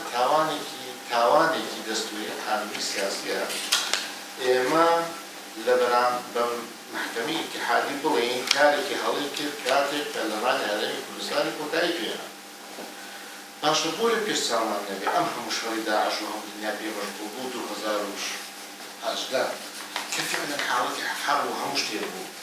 محكمة اتحادي الرئي ندام الإسنادي عراقي بو كان شاش ما كان مالك ودش كاتورا باشبور بلين قربان بو أو پازده انجمنی پارێزگا بنێرێتەوە ماڵی ئاسایی لە بەڵام بۆ ئێمە پێمان وایە دادگا دژی ئێمە نیشتێنەوە بۆیە من پێم وایە کاکە دکتۆر ئێمە بێ ئەوەی سەیری خەڵکی بکەین کاران چۆن بەڕێوە دەچێ و ئەنقەرە چۆن بەڕێوە دەچێ سووریا چۆن بەڕێوە دەچێ و مەرزایەتی شیعە چۆن بەڕێوە دەچێ و وەحدەدوایی ئەو شتانەی کە سیمبۆلیکن و هێزی تۆژدانی کۆمەلگای ئێمەن هێزی دیموکراسیەتر هێزی فێرمێن هێزی گەشەپێدانن هێزی سەربەرزکردنێکی ئیجابی لە مەحافلی دەولی ئێمە بەڕاستی حەق وایە خۆمان نەتەواو بڕین لەدەستەوە و ئەگەرچکرا و خۆی تەقیفی 2019 ڕۆژیوان مستەفا بەڕەحمەت لە دوای خوا ڕەحمەتیان کرد کە داوای لەسەر خوالی خۆش بوو تاڵەبانی خوالی خۆش بوو تاڵەبانی بەڵێ تاڵەبانی جەنابی بارزانی کۆمات کرد بوو درێژکردنەوە کەش تەنها بۆ تومان بوو محکەمە نازانێت بڵێ چی بەڕاستی لەژێر فشاری سەرکۆمار و لەژێر فشاری هەیبەتی ئێرەدا کە حکومەت لێرە تشکیل ئەو ڕادە لە بەستا ئەسڵا کە قەرارەکە دەخوێنیەوە بەزەی بە محکەمە دادە نازانێت بڵێ چی پێی ڕادە دەڵە قوربانەوە حاڵێکیان هەیە و ڕادەیان دۆزارێنیان دەرەقاوە من خزمەت ئەکادمیێت و قدرەت و ئەمکانەتی تەنابەت ئەوە مزەخر لەوە دەکەمەوە دەبا ئەو پرسانەی کە فعلا کۆنکرێتین وەکو خۆی لە چوارچێوەی دەستوری ناودنی مەشروعیەتی ناودنی قانون ناودنی دیموکراسیەتی ناودنی چی ناودنی ئێمە وەکو هەرێمی کوردستان پێشنیاز نەکەین بۆ سیاسەتیانمان و لە ئیعلان لە میدیا لە میتینگان لە هەموویان وەکو خۆی تەسلیم بێت بۆ لەو شوێنانی هەڵەی بگوترێت کە هەڵەی سپاس آخر پرسیارش بمایی زۆر سپاس دەستخۆش کاک دکتۆر وەرجام لە ژیاننامەکە باسی ئەوەشیان نەکرد کە جەناب ڕاگری کۆلێجی بەس باسی مامۆستای زانکۆکە ئەوەی کە بەنسبەت منەوە گرنگە ئەمەوێت تێبگەم بابەتی فیدرالیەتە کە باس لە دەستورە کرێت لە دیباجەی دەستور ئاماژە بۆ کراوە کە جێبەجێکردنی ئەم دەستورە وەکو خۆی زامنە بۆ مانەوەی ئەم فیدرالیەتەی کە هەیە ئێمە خۆمان ئاگادارین کە باس کراوە زیاتر لە 50 مادەی دەستوری خەرق کراوە جێبەجێ نەکراوە و ئێمەش هەر بەردەوام بووینەوە لەو شوەرای شەراکەتەوە فیدرالیەتە نمونەی فیدرالیەتی ئەڵمانی کاتێک تۆ دەچیتە ناو فیدرالیەتەوە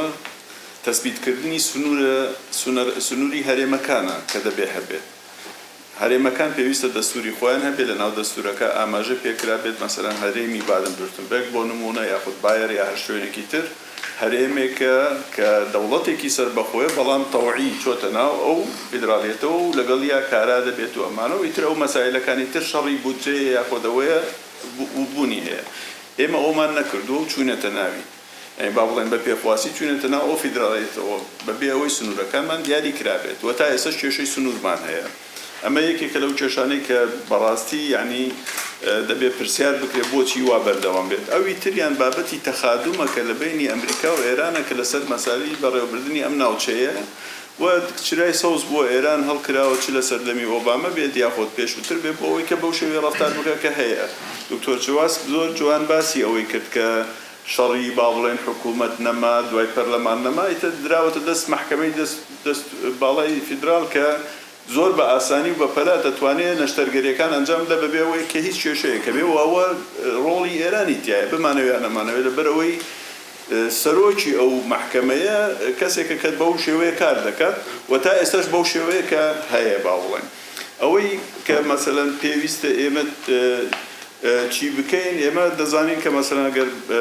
بێت و لە 25/2 دەرفەتی ئەومان پێنەدرا کە هەڵبژاردن بکەین ئێمە ساڵی 1992 هەڵبژاردنمان کرد خۆ ئەو کاتە محکەمەی فیدرالی پێمانینەوە یاخود مەسەن شوێنێکی ترش پێمان لەناو دەستورش نەبووین یعنی کەواتە مامەڵەکردن یا دروستکردنی دێفاکتۆ گرنگترین شتە بۆ ئەوەی کە تۆ شوێنێک قەوارەیەک یا هەر کۆمپانیایەک ببەی بەڕێوە پێویستە ئەو دێفاکتۆی لێرە دروست بکرێت و ئەو ئیرادەیە بگەڕێنرێتەوە بۆ گەلی کوردستان کە بتوانن با بڵێن خۆیان هەڵبژاردن ئەنجام بدەن بەبێ ئەوەی دەستێکی دەرەکی لەسەریانە بڕیار بدە ئەگەر چی مەسەلەن ڕوخێنەر بێ و دەستە جەنابەت زۆر ئاماژەت بە هەدمی بەطیق کرد وتت مەسەلەن ڕوخاندنی بە هێواش بە هێواش یاخود مەسەلەن ئەوەی کە پێی دەوترێت نەوەی نوێی جەنگ با بڵێن ئەمەی کە من هەستی پێکەم لە ناو عێراقا هەیە ئەمڕۆ ئیتاری تەنسیقی کە حکوومەتی ئیتلافی پێکێناوە کە ئێمەشی تیاین با بڵێن لە 108 دەنگی گەلی عێراقی بەدەستهێناوە حکوومەتێکی ئەقەلیەتە ئەگەر بتەوێت بەڵام پاڵپشتێکی گەورەی هەرێمی هەیە ئێمە چۆن بتوانین ئەو شەرعەتەی لێ وەربگرینەوە کە ئەوانە تەمسیلی گەلی عێراق ناکەن بە شێوەیەکی گشتی و خۆتان دەزانن پاش شانەوەی سەدر بە 73 مەقعدی پەرلەمانیەوە ئەم حکوومەتە کەمینە بووە هاتووە دەسەڵاتشی بەسهین کردووە بەڵام ئەم حکوومەتە تەخاتومەکە دووبارە مەسەلەن وەکو چۆن ئەڵێت ئەتوانم ناوی بنێن پرۆکسی یعنی چکە ئێمە ناتوانین ناویشی بنێن حکوومەت ڕاستێکەکەی چکە حکوومەت بۆ بنیاتنانە نەک بۆ تێکدان بۆ ڕێکخستنە نەک بۆ پەرتەوازەکردن زۆر سپاس زۆر سپاس بۆ پرسیارەکان جواب پرسیارەکان زۆر بەسەر شاو یک دقیقه دو دقیقه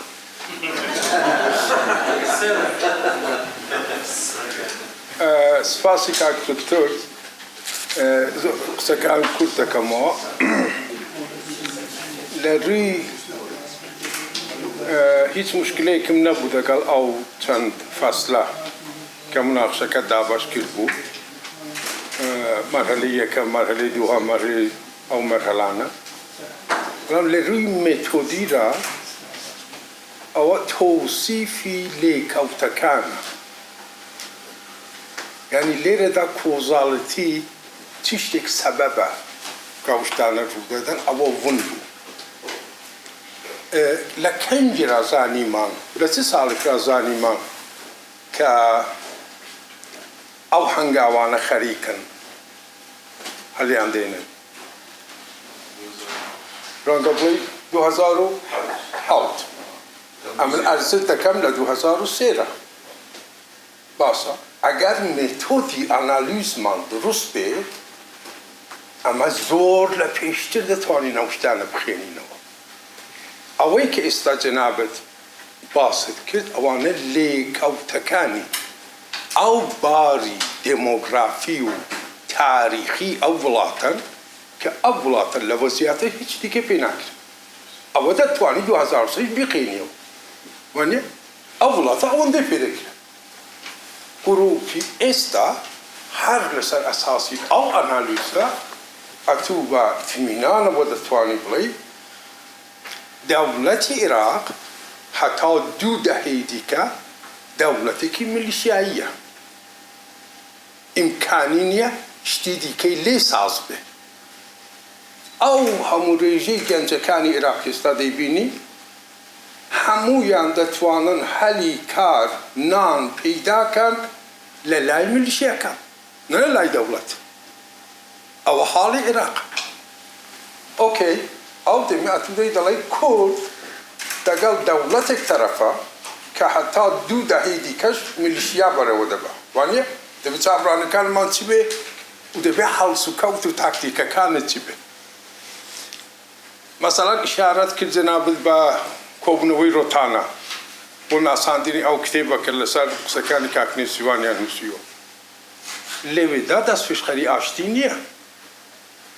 لەوێدا خستنە ڕووی استراتێژیەکە کە دەڵە کاکە ئەگەر دەتانەوێت لەو مەنتیقەیەدا ژیان هەبێ تورکیە ئێران عێراق سووریە دەبێت فێدراڵی بۆ کورد قبول کرد ئەسلی قسەکە ئەوە بوو وانە خستنە ڕووی استراتێژیەکە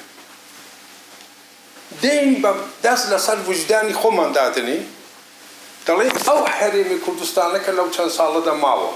وانە لە 2003 هەتا ئێستا ئایا نەتیجەی هێز و توانا و ئابووری و ئەوە نیە سیستمی بڕۆکراسی ڕێکوپێکی کوردستان بووە یان نەتیجەی ئەو پێگە ژیۆپۆلیتیکەیە وانە لە دەستپێکیدا هەتا ئێستا کە کوردستان ماوە لێرەدا کاکە سەرنەخێکمان دەست بکەوێت کە دەبێت لە خاڵی ژیۆپۆلیتیکدا بۆی بۆ لە ژیۆپۆلیتیکدا چی بۆمان مهمە ئەوەیە کە ئەمە هاوپەیمانمان هەبێت کەنجی هاوپەیمانت دەبێت سیستمەکە دەگەڵ سیستمی هاوپەیمانان بیخێنیتەوە مانی ئەوەی کە مامۆستاش فەرمووی تاکید لەسەرەوە کرد کە تەرکیز لەسەر بەزی ناوخۆی خۆمان بەرامبەر بە ئەو دەوڵەتی میلیشیاییە کە ئێستا لەسەر کارە کە چارەنووسی داراییەکەی چارەنووسی نیزامیەکەی ئەسکەریەکەی هەتا 3 مانگی دیکە دیار نییە ئەوە کە بۆری دۆڵارەکەی ئەمریکا هەر کاتێک لێی ببڕێ حاڵیان لەمە خراپ دەبێت وانە تووشی شەر و کێشەی ئەو ئەزمی ئێستا ببن ماڵیان وێران دەبێت یعنی لە مەترسیدا لێرەدا ئەوە نییە کە لایەک سابت بێ لایەکەی دیکە ئەمە بین کە ئەو نیە هەردوو لا وڵا ئێمە ئەو پێگەی ژیۆپۆلیتیکە دەتوانین بەکاربێنی بۆ ئەوە کە خۆمان لە بەرامبەر عێراقدا ڕابگرین و ئەموای ئالتەرناتیڤشمان لەبەردەستا بێت بە چی شەرتێک بە شەرتی ئەوە کە سیستمی نێوخۆی ئێمە سیستمێک بێکە دەگەڵ سیستمی هاوپەیمانان بێتەوە پاشان یەک کۆمنتی چکۆلەی دیکەش لەسەر ئەو کانستراکتیڤ دیستراکشن ئەو نیە چی پێ دەڵێن عەرەبیەکە فەرمووت ئەمن عەرەبی نازانم بۆیە توش کێشە بوومە ئەوێ تەقریبی ساسان دەشتێکی وە ئەو فەوزای خەلاقەش لە جەوهەری خۆیدا دیاردەیەکی ئۆرگانیکە دیاردەیەکی میکانیکی نییە یعنی ئەو جەوهەری خەلاقە ئەوەیە کە ئاکتۆرەکان بریاری لەسەر بدەنەوە نییە شتێکە کە ئۆرگانیکە لە ناو کۆمەلگادا ڕوو دەدا هارون بس الديوان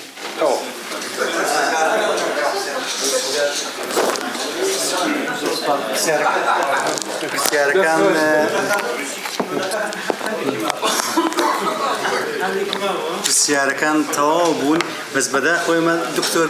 بۆ هەموو پرسیارانە یەک چارەکمان کاتوە جا چارەکە زۆر دەبێ مەعجزە بکەین. خۆمیش بەتەمانی کە ڕاشمۆسەر لە نه کەمتری ئینشاڵڵا کەمتریشان نه طبعا من زۆر سپاسان دەکەم گەورەیتان نوان شەرەفێکی گەورە بوو بۆ من کە کۆمنت و پرسیارەکانی جەنابتان لەو خاڵەوە دەست پێ یەکەم ئەمەی کورد و مەشاکل ماجستێری ئینم ئەنووسی الدبلوماسية بالأزمات by crisis مشكلة هو تهرسر در توچی داوە لە موضوعە وتم والله ئێمەی کورد مەشاکلمان زۆر بۆ دروستەکەن با فێری سەنعاتەکە ببینێمە وتی والله ئەوە شتێکی خراپ نییە.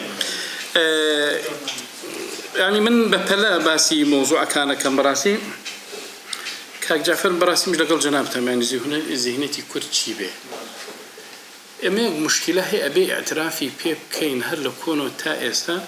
ئێمەی کورد لەگەڵ لەسەر زیهنێتێکی حکومڕانی و دەوڵەتداری ڕێک نەکەوتوین وە زەعیفین تایە هەر لە کۆنەوە تا ئێستا ئەمە زوعفی ئێمەیە بەڕاستی. من یەک جەدەلی فەلسەفیت ئارزکەم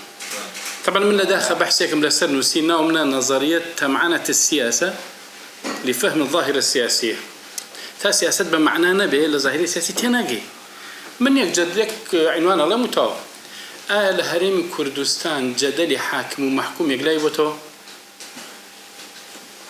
كردك بوي لكنا فقيرة لداخل نسينا من أغا وتو أغا. يعني بروسيس سياسي نتيجة يعني حاكم ومحكوم كبسيط ترين معادلة حكم دارية يقلاي نبوت ولا يأما يعني اشتكانا باعتراف كان بو موضوعه انتخاباتك يكتما مثلا هي أبي 50 ب 50 بقى وانيا تدو محافظة يعني سيك اشتكي بسيط هموي داخل بالسياسة دبيتو الذهنية حكم داري من لا وازع اعتراف كان لهم أما ككامران خلب جارنا كردن تشيلي ديتو والله واقع كبر دوام دبي يعني مثلا نساء قرفتك بروسي هل بجاردن تسليمي بغاكراو بقانون بإدارة بإشرافش حيشتك بدأ سيمونا ما أجر بيتو مثلا كوميسيون حوتي يكتور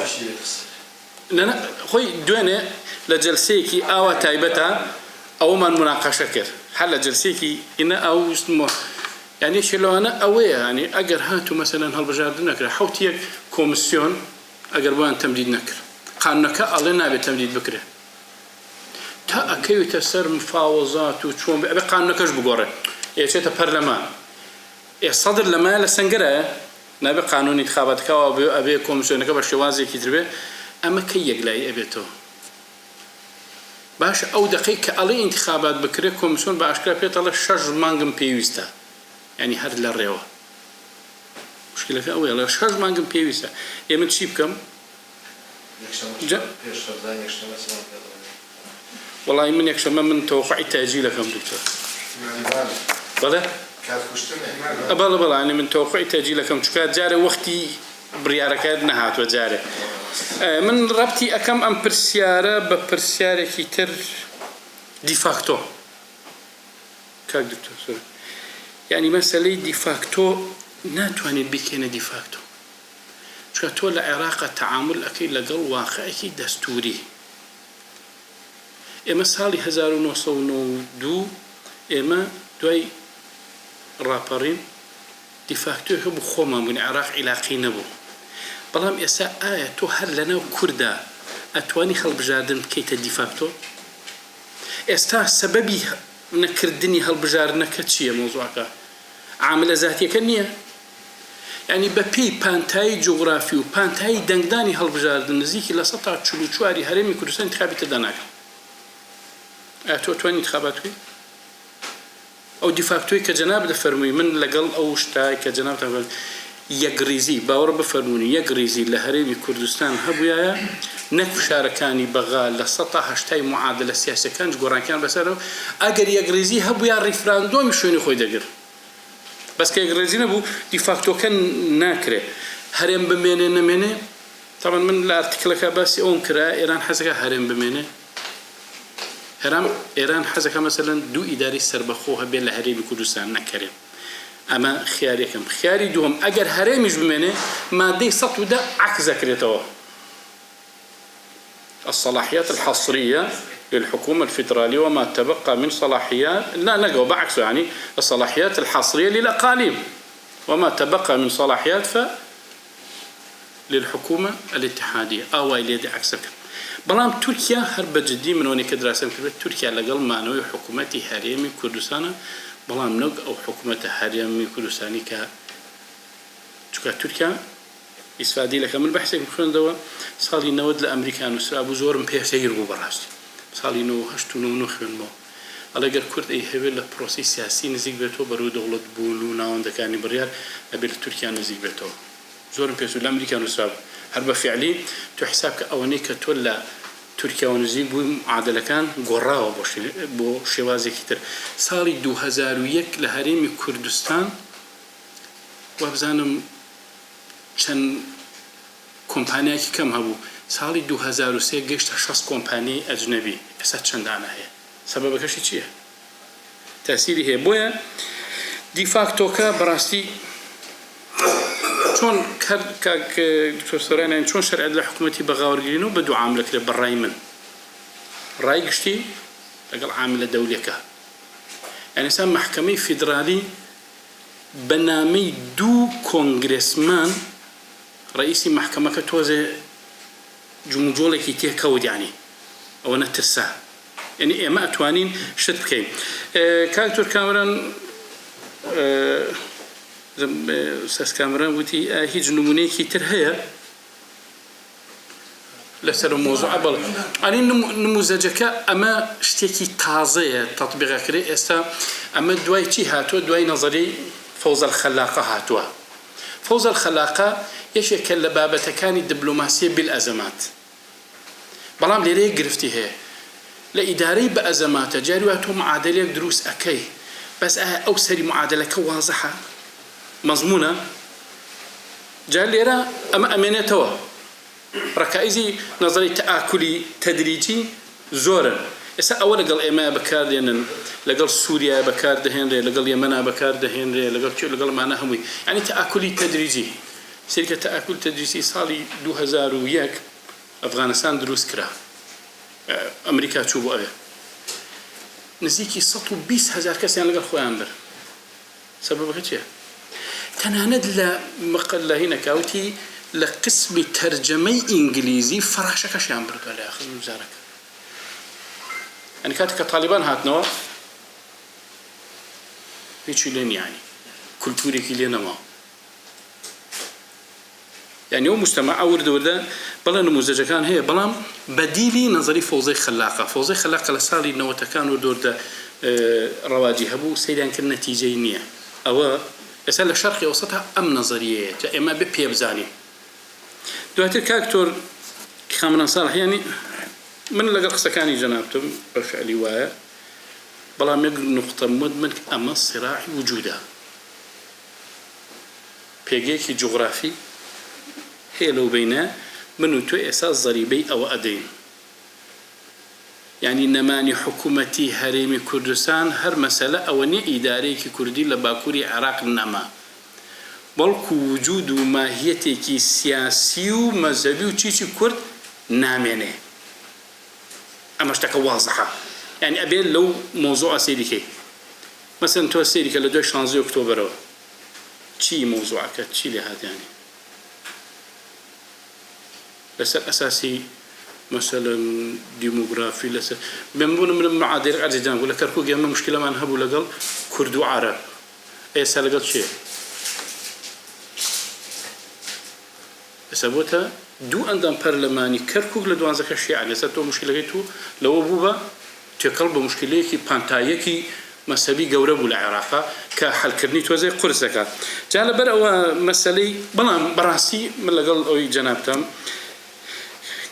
مامۆستای بەڕێزم کاکتۆر خەلیلی شەر هەمان شتی باس کرد ئێمە خۆمان چیمان کرد مەسەلەن بۆ کەرکووک ئێمە هەر ئەڵێن مادەی 140 ێ باش ئاخرەمە چەند جارێ من زەربی کەین ئێگەر نەبوو ینی لە موەسسەسەی ڕەند دراسەیەکی کەرکووک کردۆ زۆر بە جوانی ئەگەر مادەی 140 نەبوو ئەمە بەدیلەکەیە تەفاسیلەکە هەیە نزیک 6 لاپەرە دراسەکە هەر کەسی ویست توانی هین بکە کاڵەخان مەسەلەی سەرۆکایەتی هەرێم ڕێگرەکان ئەوەیە سەرۆکایەتی هەرێم موەسسەسێکی فعالە تا ئێستا بەڵام موەسسەسەکانی خوار ئەو پەرلەمان و حکوومەت ناتوانن ڕۆڵی جارانی خوان ببین لەبەر پەرلەمان نەماوە حکوومەتیش عادەتەن ڕەبتی هەیە بە چیەوە بە هەڵبژاردنەوە بۆ ئێستا حکوومەت هەرێم کوردستان دەستی واڵا نییە لە ئیشکردن لەبەر پەرلەمانەکەی نەماوە بۆیە هاوڕزی هەر بەڵا هەڕەشەمان زۆرە بە هاوڕیزەکە مامەساجیان بە فعلی مەسەلە بێ ئەو پرسیارەش لە خۆمان بکەین بۆ ئامان کرد مەسەلەن سەر جوولەکەکان ساڵی 2006 2013 حەڤە بۆ هەموو هێرشێک لەگەڵ حەماسە دوای ئەوە لیژنەیەکی 20 کەسیان دروستە کرد ئەدامان چۆن بوو ئەوەی کێسا ئەخولقی ئەڵێ لە 2008ەوە لەسەر ئەو سیناریۆی ئیشیان کردووە یعنی تەوەخوعی ئەویان کردووە لە ڕۆژێکە 2000 ساڕوخ بەرەو ئیسرائیل بڕوە ینی دراسە کراوە مۆزوعەکە دراسەی کرا لەوانەیە شەڕی جەبهەیە مەسەلەن تەوەخوع ناکرد کە حەماس چۆن بە چ معادلەیەک جاران شەڕێکی اختطافیە کردووە بەڵام ئێستا بۆ شەڕی جەبهەیی مەسەلەن حیزب الله ئەمانە گۆڕانکاریەکی نوێن بەڕاستی مشکلەکان بە جزئی حەل بکرێن مۆزوعەکەی من لەسەر شتێک بوو کە ویستی من فاتخذوه عدووە کە تۆ لە حاڵەتێکی ململانێدا بووی ئەبێ وا سەیری بەرامبەرەکەت بکەی کە ئەمە لە سەنگەرایە بۆ تۆ بەڵام ئەبێت لە ئاسی پێی سابن بەڵام هەموو ئەو نەهامەتیانی کە بەسەر ئێمەدا هاتووە بەڵام دروست ئێمە بە جیندایەکی دروستەوە وجودی ئێمە لە بەغا مناسەباتی بووە بەڕاستی وجودێکی موەسسەسی وجودێکی دیبلۆماسی مبەرمەج نەبووە کاک دکتۆر عوسمان بڕیارەکان هەمووی بێنە بەس بۆ پێی نەزانیوە ئەخە چێ بیکە چێ پێی بزانێ قانونێکی دەرکردووە مەسەلەن قانون بەناوی قانون نەڵێم ئەو ئەی شەیء ئاخر یعنی ئەکرێ مەشروعێکی قانون و تعبیرەی تیابێ یا یەکێ لە قانونەکان تری ئەم هەرێم کوردستانە با من ناوی قانونەکە نەبم نووسراوە فڵان و فڵان و فڵان هتت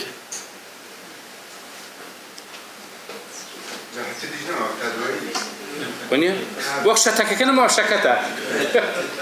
یعنی ئەخ لەکوێ دنیایە ئەنووسری لە پرۆژەی یاسایە هتت دەنووسراوە یعنی مەسەلە ئەوەی قانونی مەسەلەن 2007 مالیەکە چۆن بەسەر ئێمان تێپەڕی تێشپەڕی ئەوەی کە لە پەرلەمانە ئەبێ من هەر لە هەندێک شوێن تریش اختراحم کرد سنتەرێکی تایبەت بۆ شتانەدا بنێت کە داعمی ئەوانە بکات کە داعمی ئەو شتانە بکات چونکە بەڕاستی ناکرێت جاکەواتە فاوڵ نەکەین وڵای کردومان و فاوڵشیش ڕوویداوە بتێ و نەتێ بەس لایەنی بەرامبەریشمان مەسەرە خۆمان نین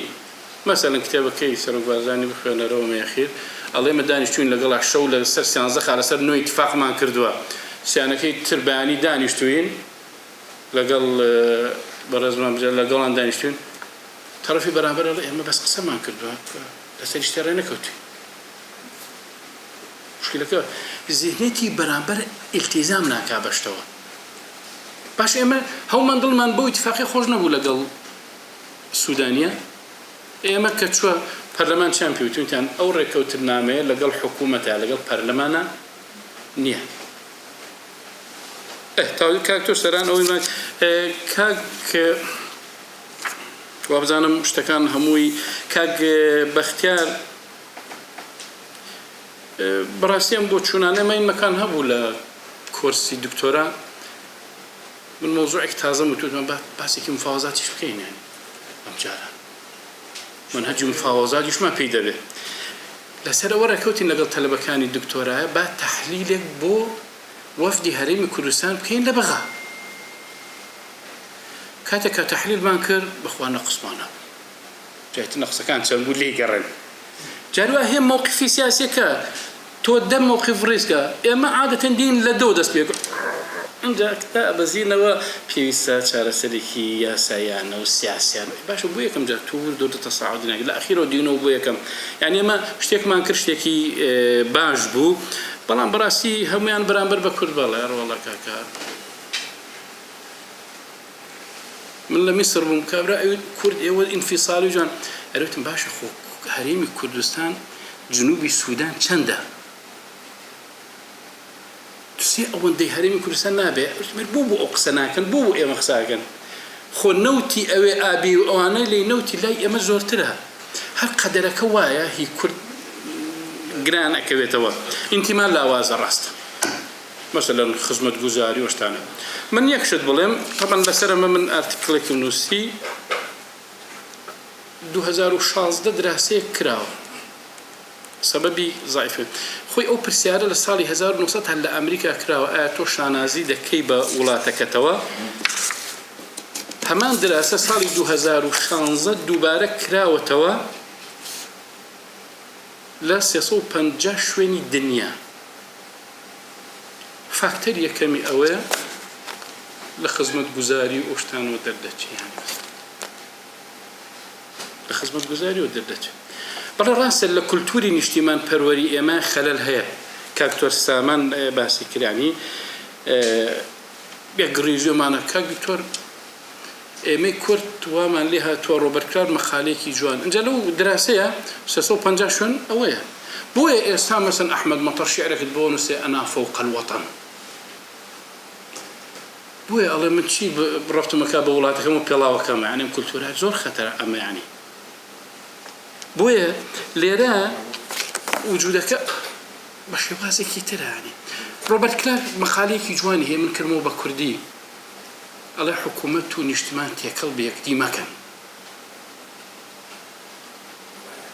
حکوومەت و نیشتمان تێکەڵ بە یەکدی مەکەن ئەمە وای لێ کردووە عێراق چی لە ئێمە دەوێ وازەحە جەناب فەرموودی سیسلامە یعنی هیچی تر نییە مەسەلەی زۆرینە و کەمینە بەڵێ یعنی مەسەن زۆرینە و کەمینە لە ڕووی عەدەدیەوە من لەو ئارتیکڵا کە باسی ئین مەسەن ئێستا حەتا لە ڕێی خێزانیش 6.7 و ئەمانە لێ بۆتە 8 بەڵام ڕێژەی خێزانیش لای من و تۆ دابەزیوە یعنی من دراسەم کرد لە ئێستاوە تا ساڵی 2040 ئێمە ساڵانە نزیکی 137,000 شتێکی وا زیاد دەکەین ئەوە زۆر ئەو قسەیە بێ دراسە بکرێ کاکتۆر چواس بۆچی محکەمەی فیدرالی بەڕاستی محکەمەی فیدرالی قفڵی پرۆسی سیاسی کردووە ئیطارێکی بۆ عملی سیاسی دانلا قسەی ئەخیریشی ئەوە کەسی ناوێرە قسەی لە قسە بکە کاکسن دەستەکان نەکاتۆ جان شتەکانتەوە من زۆر سپاسی جەنابتانەکەم بەڕاستی من سەرمێشاندن سپاس بۆ هەموو ئەو زانیاری و کۆمنتانە دەستان خۆش زۆر مەمنون و داوای لەبر نەکەین وازانم نەچارەکرد سپاسانەکەین زۆر مەمنون سپاس بۆ دکتۆر سەردار